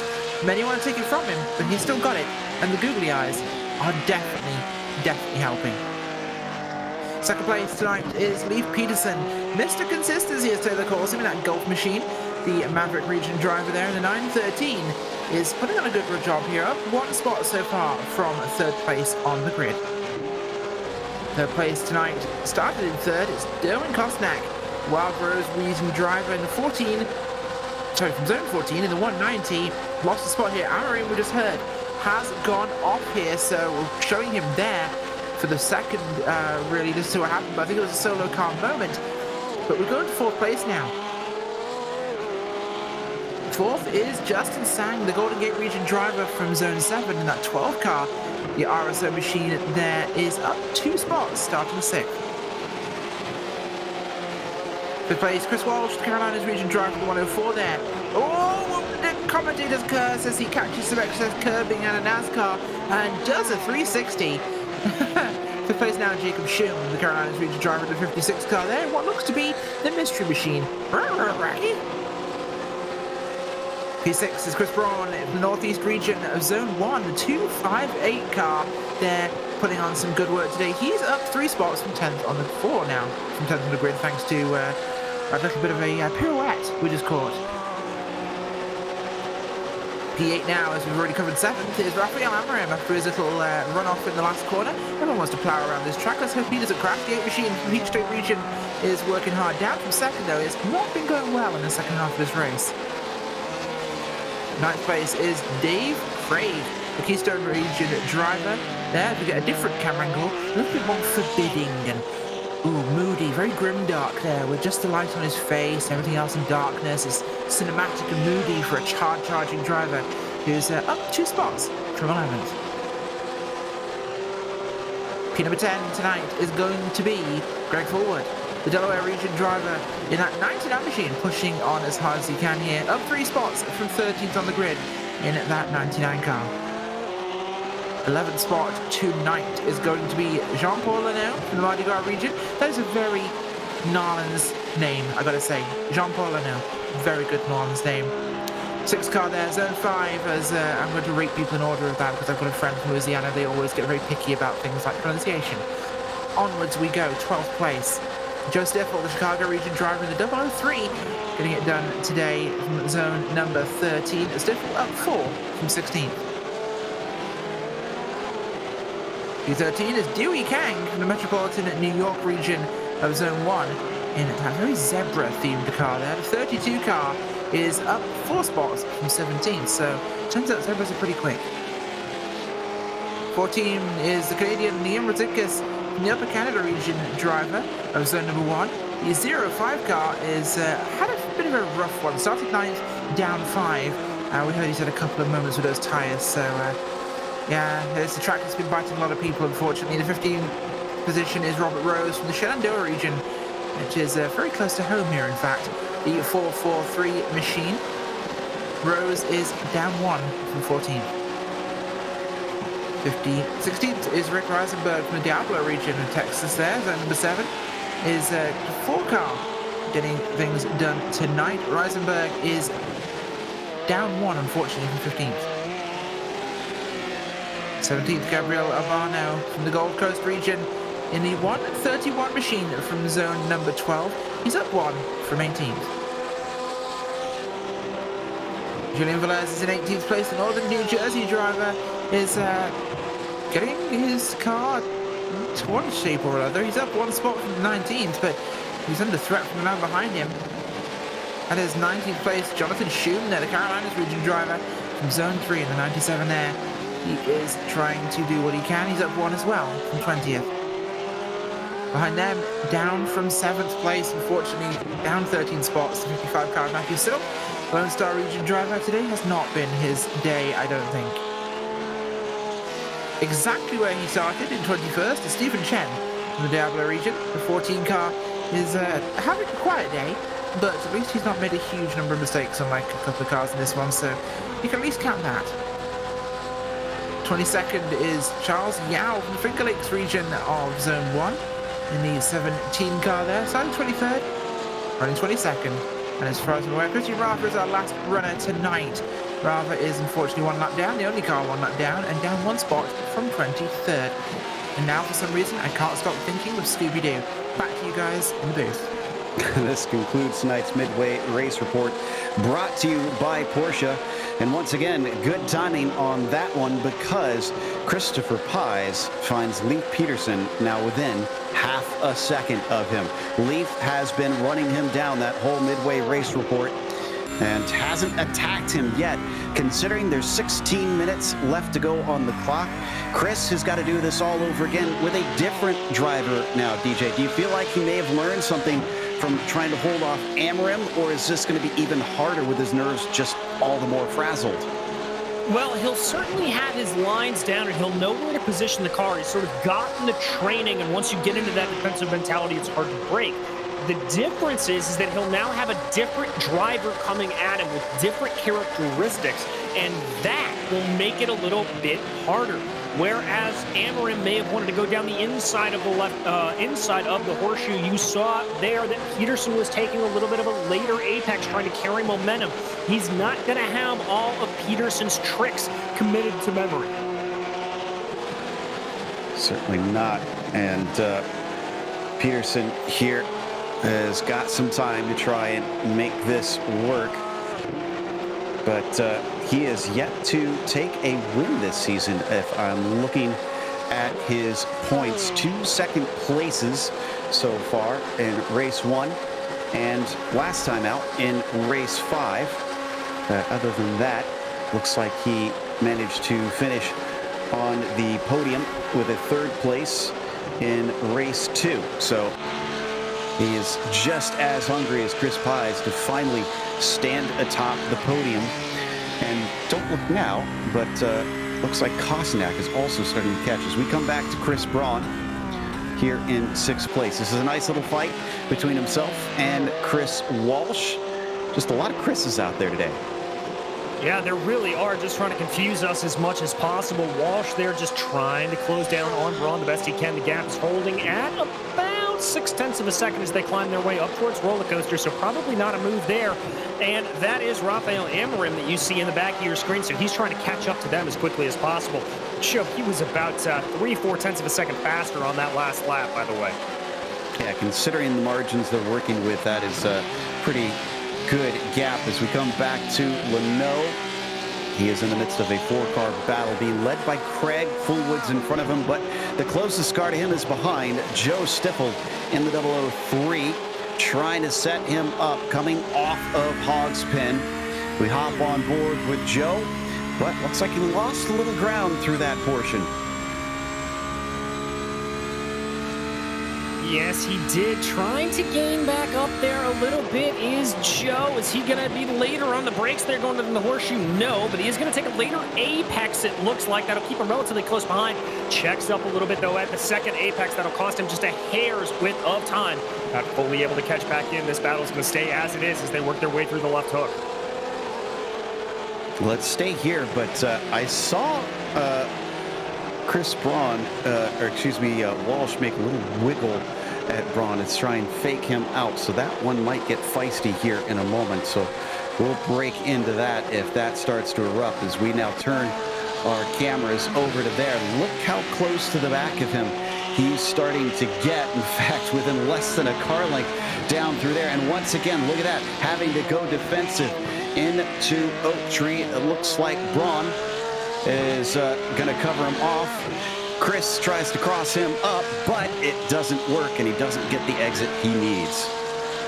No, not quite yet, but rest assured that he is still pressing, closing up a lot there. That speed differential definitely playing out. There's the look.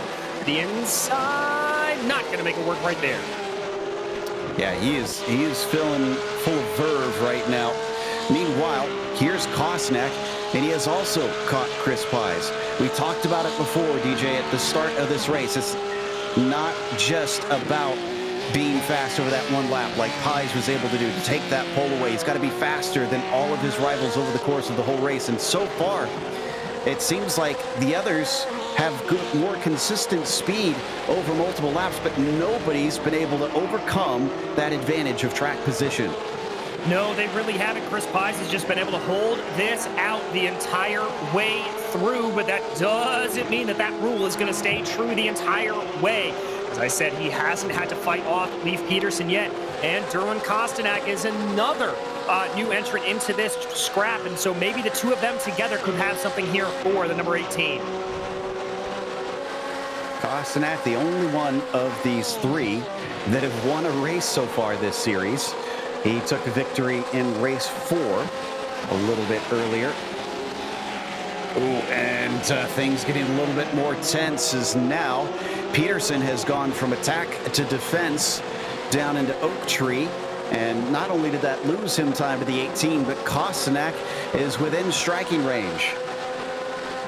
Yes, he is. Let's see if that draft plays into effect here. He's going to stick in line for now. They're getting ready to go into the braking zone. Kostanak not making the move quite yet. But look at him. He's just kind of showing himself even down through the apex, holding that tighter line through there compared to Leif Peterson. Can he do anything on the front stretch? No, he starts to unfortunately fall back right at the critical moment. This is where he wants to be, on top of the exhaust of the 913, and he's just not there. No, he's really not. He just can't get that exit out of roller coaster. Joe, I'm wondering maybe if he should try backing up a little bit. I know it sounds counterintuitive, but backing up a little bit coming out of Oak Tree and into roller coaster to just see if he can get a better run off of the corner, as it seems like Peterson is just planting that car at the apex of 13, 14, and 15 to perfectly prevent any overtake.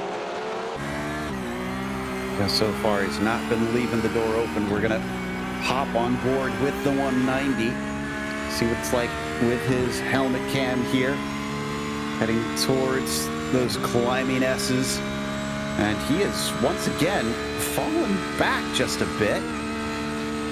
So seems to be a bit out of it. Oh, and things have heated up between Leno, Fullwood, and Stiffel as they have multiple side-by-sides, and a big problem for Leno coming out of the left hook. And a bigger problem as he goes off track. He plows it into the tire barriers, and unfortunately, that is not just those two positions gone, but more, as he unfortunately has to take a tow. Oh, tough break there for Jean-Paul Leno as this battle was just raging the entire race, and he unfortunately caught it bad here as we ride on board right now with Ruzitis as he tries to work in. That's Craig. Sorry, that's Craig off. Spun across the track. I think he had an off coming through South Bend, and he's going to have to tiptoe his way back onto the track, staying out of the way of Weinsberg and Rose. Yeah, exactly. To just be tiptoeing around. We focus back here on our leaders, though, as Chris Pies holds about a 0.3 of a second advantage over Leif Peterson. Derwin Kostanak about 0.4 of a second behind him. This has been building up to an incredible race. We already saw a bit of a climax there in the middle of it, with Amorim having his off as he tried to attack for the lead. Is Peterson going to be able to do the same but not fall to the same issues? He's got about 8 minutes left to try and get by. We haven't yet seen him actually get side by side with Christopher Pies so far this race. Ooh, and he has a bad exit coming off of the left hook into the snake. Down that left hook. Let's see if they've got anything. As they get up into the rising snake again, it just feels like these three just separate out ever so slightly. Not able to get the move. Let's see if they can keep this together through South Bend. They do indeed. Ooh, Kostanak looking particularly close here. This is where Kostanak needs that corner exit. Let's see if he takes your advice, backs it up. Looks decent, but I think Peterson may have pulled away a hair. Is that enough to keep him safe? I think it is. I think it is as well. He's been able to stretch the gap to about 0.3 of a second. Kostanak will have to be very, very late on the brakes if he wants to try to pull anything at all. And indeed, he is too far back as they go into the roller coaster. Whoa! Little close there from Kostanak taking a shallow line. Yeah, I'm not sure if that was a serious attempt or if he was just a little off his footing. They come down into Hogpen. And yet again, this seems to be an Achilles heel for the 190 because he was close going in, and he is far away coming out. Indeed. So these three just continue to run nose to tail, Joe, here, but continue to be absolutely close as all get out. This is just, you get the sense that this is a simmering fire just ready to explode. Yeah, my spidey senses are tingling at this point that something's going to go wrong towards the end. But you never know. These are three incredibly good drivers as we come back to the battle once again between Braun and Walsh. The 104s who we were watching from there briefly. He's the second car as he's behind the 258 of Chris Braun. Coming into the snake once again. Very decent exit, but really not much of a place to pass here for the 104. So I think he's just going to have to stay patient. Yeah, it doesn't look like there's anything to get by there quite yet. They stretch out again. Still holding about 5/10 in between them. They're all equidistant there, holding back. Nobody's going to be able to make the move going down here, I think, quite yet, Joe. Up towards the roller coaster. This time by, is it going to be 3 laps to go? I believe it is. For our drivers. As our drone cam follows them. Plunging downhill into Hogpen. Let's see if Kostnak suffers the same issue again. Yeah, just look at how far back he suddenly becomes. Yeah, it looks like there's just something through Hogpen or of that nature that it, like, Kostnak just can't hold on to it the way he would like to. But I'll tell you who can. Leif Peterson all over the tail there of Chris Pies. That gap is so close. Let's see if he can keep the power down as they come out of the horseshoe. We ride on board with Leif. And let's remind our viewers who are just joining in that Peterson closed this down from what? It was about 2.5 seconds at the farthest in the middle of the race. So he definitely has some speed under him compared to Chris Pies. It's just he's been stuck here and hasn't been able to find the right opportunity. Chris Pies has been doing magnificent at placing the car exactly where it needs to go, being strong out of the corners that he needs to be strong on, even if he doesn't have the overall lap pace compared to his rival. And on top of it all, soaking up all the pressure. Yeah, exactly, Joe. He is just absolutely cool as a cucumber around here. I would not be surprised if when we check in on Chris Pies after the race, he is sitting in an ice box. He is just absolutely frozen in the way he is taking this on in the best possible way. And all this has been happening about 5.5 seconds of Justin Sang, who himself was in a battle earlier, but now is basically on his lonesome. We watch Mr. Googly Eyes once again down into the roller coaster. Everybody accordions together, but nobody shows a move. We're coming up to the line. Going to be 2 to go. Yep, 2 to go. Oh, and now maybe this is the time for Kostnak. It looked like there for a second that Peterson didn't get the run that he wanted. Kostnak looked like he was starting to close in. But again, loses time there a little bit. When they came around Hogpen, Joe Kostnak was right on his tail, and it looked like he fell back. Ooh, look to the inside from Peterson. I don't know if that was intentional or if he was just a little caught out by Pies braking earlier than he thought he would. No change of position.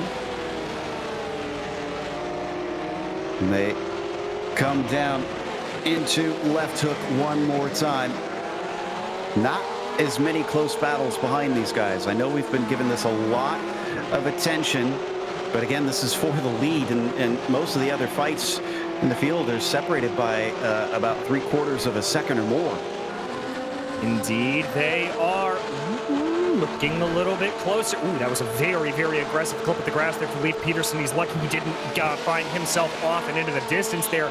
I think Leif knows it's 2 laps to go. He may be starting to push a little bit here, loses some ground as they come up through Oak Tree, and that's going to allow for Kostnak to close in behind. Let's see what the acceleration points are.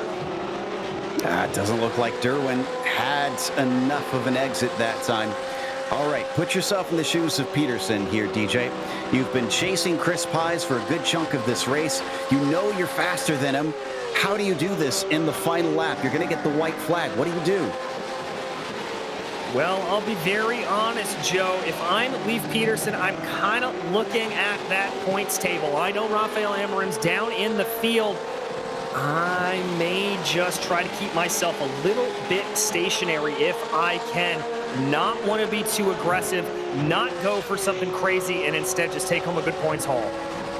Yeah, I'm looking at it. I think it is 70 points difference between Peterson and Pies with 2 races after this left to go. So the chances of him running him down, especially if he just finishes in second place, are going to be quite slim. Not impossible, but it hedges his bets. So 1 lap to go now. Peterson has the speed. Kosnak looks like he has the speed, but neither of them have the track positioning that Christopher Pies has had this entire race.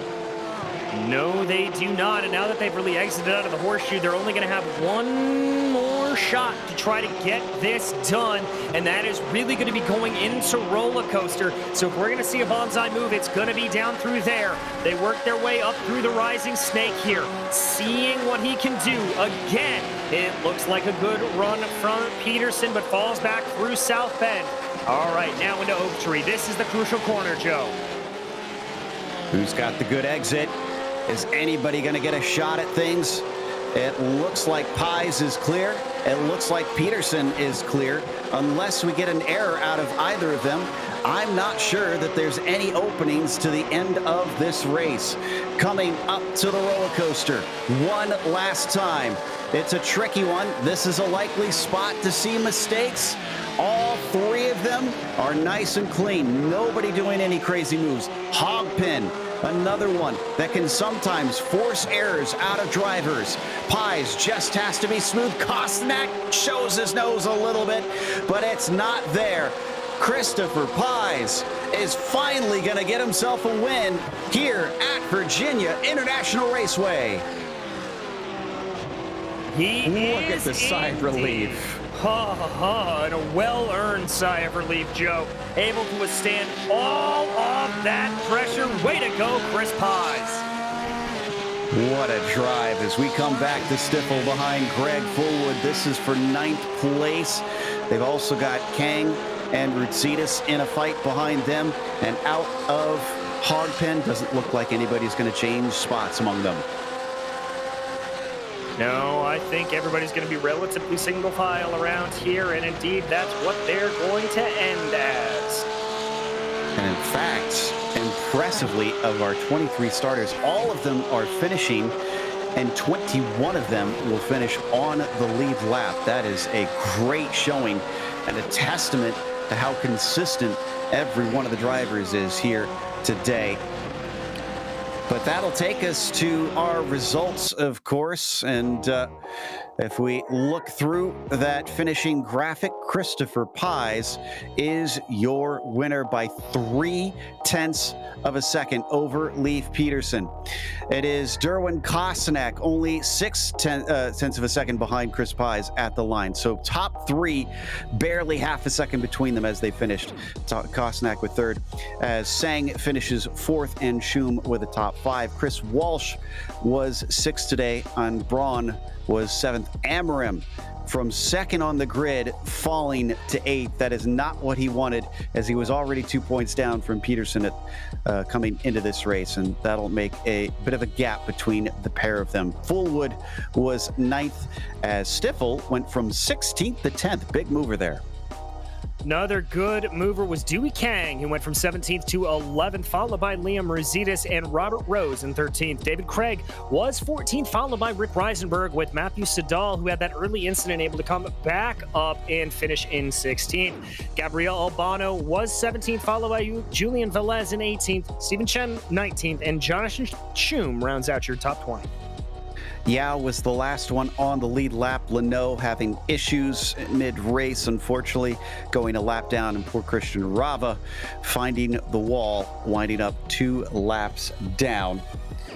I believe we've got our winner ready to talk to us here in a moment. We'll see if Chris Pies is all mic'd up and good to go, because I am excited to get to talk to him and see what it was like inside the cockpit for that race. And here he is, the number 18 driver, Chris Pies. Chris, Have you been sweating buckets that whole race? Because my goodness, I don't think you had more than 4 laps to relax.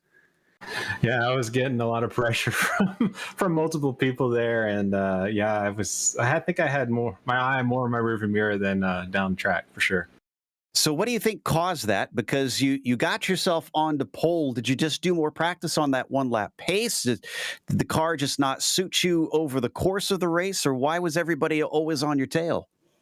I think it was a little bit. The draft is really strong here at VIR, and then also I was driving a little bit conservative, especially in the beginning, to try to save some tires. I know VIR is pretty notorious for eating up tires and causing a lot of wear, and I wanted to make sure that if there was a fight there at the end, I had enough to duke it out. I figured I was leading, just managing the pace a little bit, and it's just difficult to pass here. And if I put my car in the right place, I might as well be up by 3 seconds, or instead of half a second. It could be a valuable lesson for next week as we head off to Oulton Park. Think you can repeat that? Plop yourself on pole and hold everybody back? We'll see. I have to admit, I've never actually raced at Oulton Park before, so I'm actually going to have to put in some pretty good work to learn the line there. But I'm looking forward to it. It's definitely a fun track. It'll definitely it'll promote some good on-track battles. It's a doozy. It's a tough one. Is there anybody that you want to thank that finally helped make this win happen? I'd like to thank my family for putting up with this crazy hobby of mine, and also like to thank the good folks at Porsche Exchange, you guys for broadcasting this every week, and the PCA, just in general for putting on a great show. Thanks guys. You guys have done an amazing job over the past couple of years. That was Chris Pies, your winner. Googly eyes and all here today. Up next, DJ talking to the man that was chasing him at the second half of the race, Leif Peterson. Hey, guys. Hey, Leif. I've got to say, first off, that was an amazing drive to be able to catch up to Chris there. You were stuck behind him for the majority of the race. How much were you thinking about going for the overtake, going for the win, and how much were you thinking about the championship? I'm all about points. I don't care about fighting for a win and pushing us backwards. That's kind of what happened with I think Chris and Raphael. They allowed me to stay with them because they were battling a little bit. I'm just trying to get the best points I can with 0 incidents and just keep piling on the points. Well, with that, my friend, I would say that's a pretty good job of you doing it. Next week, Oulton Park, another track that's not exactly the easiest to overtake on. How do you think the chances are going to go there? I love that track. I like the British tracks a lot. It's similar to this. I've raced it quite a bit, given how rare it's used. But I'm looking forward to that track. I know we're looking forward to it as well. Anybody you want to thank for this second place here today? Yeah, I think this time I keep forgetting to thank the sponsors, Porsche, Hagerty, of course, Michelin, Pirelli, Ballast Point Brewing, and of course you guys, as always. Appreciate it. Well, thank you, Leif. Thanks for putting on a great race for us here today. Joe? I think that is going to take us to the third place finisher. Rachel has caught up with Derwin Kosnak, who had a front row seat of that fight. Yeah, I certainly did. Well, Derwin, a busy race for you. Started 4th today on the grid, and you got to be part of a pretty hectic run there towards the end. How was the race today? Yeah, it was going to be tough. We were all really close after qualifying, and so I knew that the nature of this track was to just keep it on the track first of all, and maybe something will happen that'll help out there. But I think I ended up in 5th after the first lap or something, just keeping up. I can't remember exactly, but I do remember Justin Sang was behind me and for quite a number of laps and just piling the pressure on. And after I clipped the tires at Oak Tree a little bit there, I kind of got out of shape, and it took me a while to get my rhythm back, and he was just right there the whole time. But then things started to come together, and late in the race I started catching up to the front 2 guys, and we finished with like 1 second between the three of us or something. I couldn't believe it. Amazing race. Absolutely is, of course. And Oulton Park next week. What's your opinion? It's not a track that I've raced at a lot in anything, so I'm looking forward to it just because it's new-ish. I think I've done some Skip Barber races there or something, but it's going to be interesting. It'll be another one kind of similar to this one, if I remember correctly, being pretty narrow, old school. A lot of grass to just keep you sliding if you go off. So it's next. Let's get her done. Oh, you poor Americans have no idea what you're in for. Actually, Anyway, I'm Canadian. I'm Canadian. Oh, sorry. I'm so sorry. I'm so sorry. Canadian. I could have sworn I knew that because I could hear it in your voice. Do apologize there, Darren. Anybody like to give a shout out to or thank? Yeah, I definitely just want to say a big thanks to Justin Sang. When we were together there in the opening laps, and I know that I was holding him up there, and he just was doing a great job, just looking for that chance and keeping it clean. So I really appreciate that, Justin. Thanks, man. Good sporting input there from our Canadian on the podium today, Darren Kosnak. I mean, they're all Americans, guys, right? They're all North Americans. Yeah, that falls under that banner. We'll go for that. Well, in the meantime, we are going to close up before we head off across the pond because we'll see you next time at Oulton Park for the Challenge in Sport classes, and that all kicks off at 9 p.m. Eastern on Wednesday, November 10th, live here on Podium Esports. Thank you so much to our title sponsor, Hagerty, as well as the series sponsors, Michelin and Porsche. A big thank you to the steering committee at PCA Sim Racing, and a huge thanks to our team tonight, DJ, Rachel, Ryan, Cameron, and Dougie. Also, none of this is possible without those behind the scenes at Podium Esports, James Pike, Gary Sexton, Cisco Scaramuza, and John Theodore. Thank you so much for watching tonight's broadcast of PCA Sim Racing presented by Hagerty. I'm Joe Peak, and I'll see you on the track.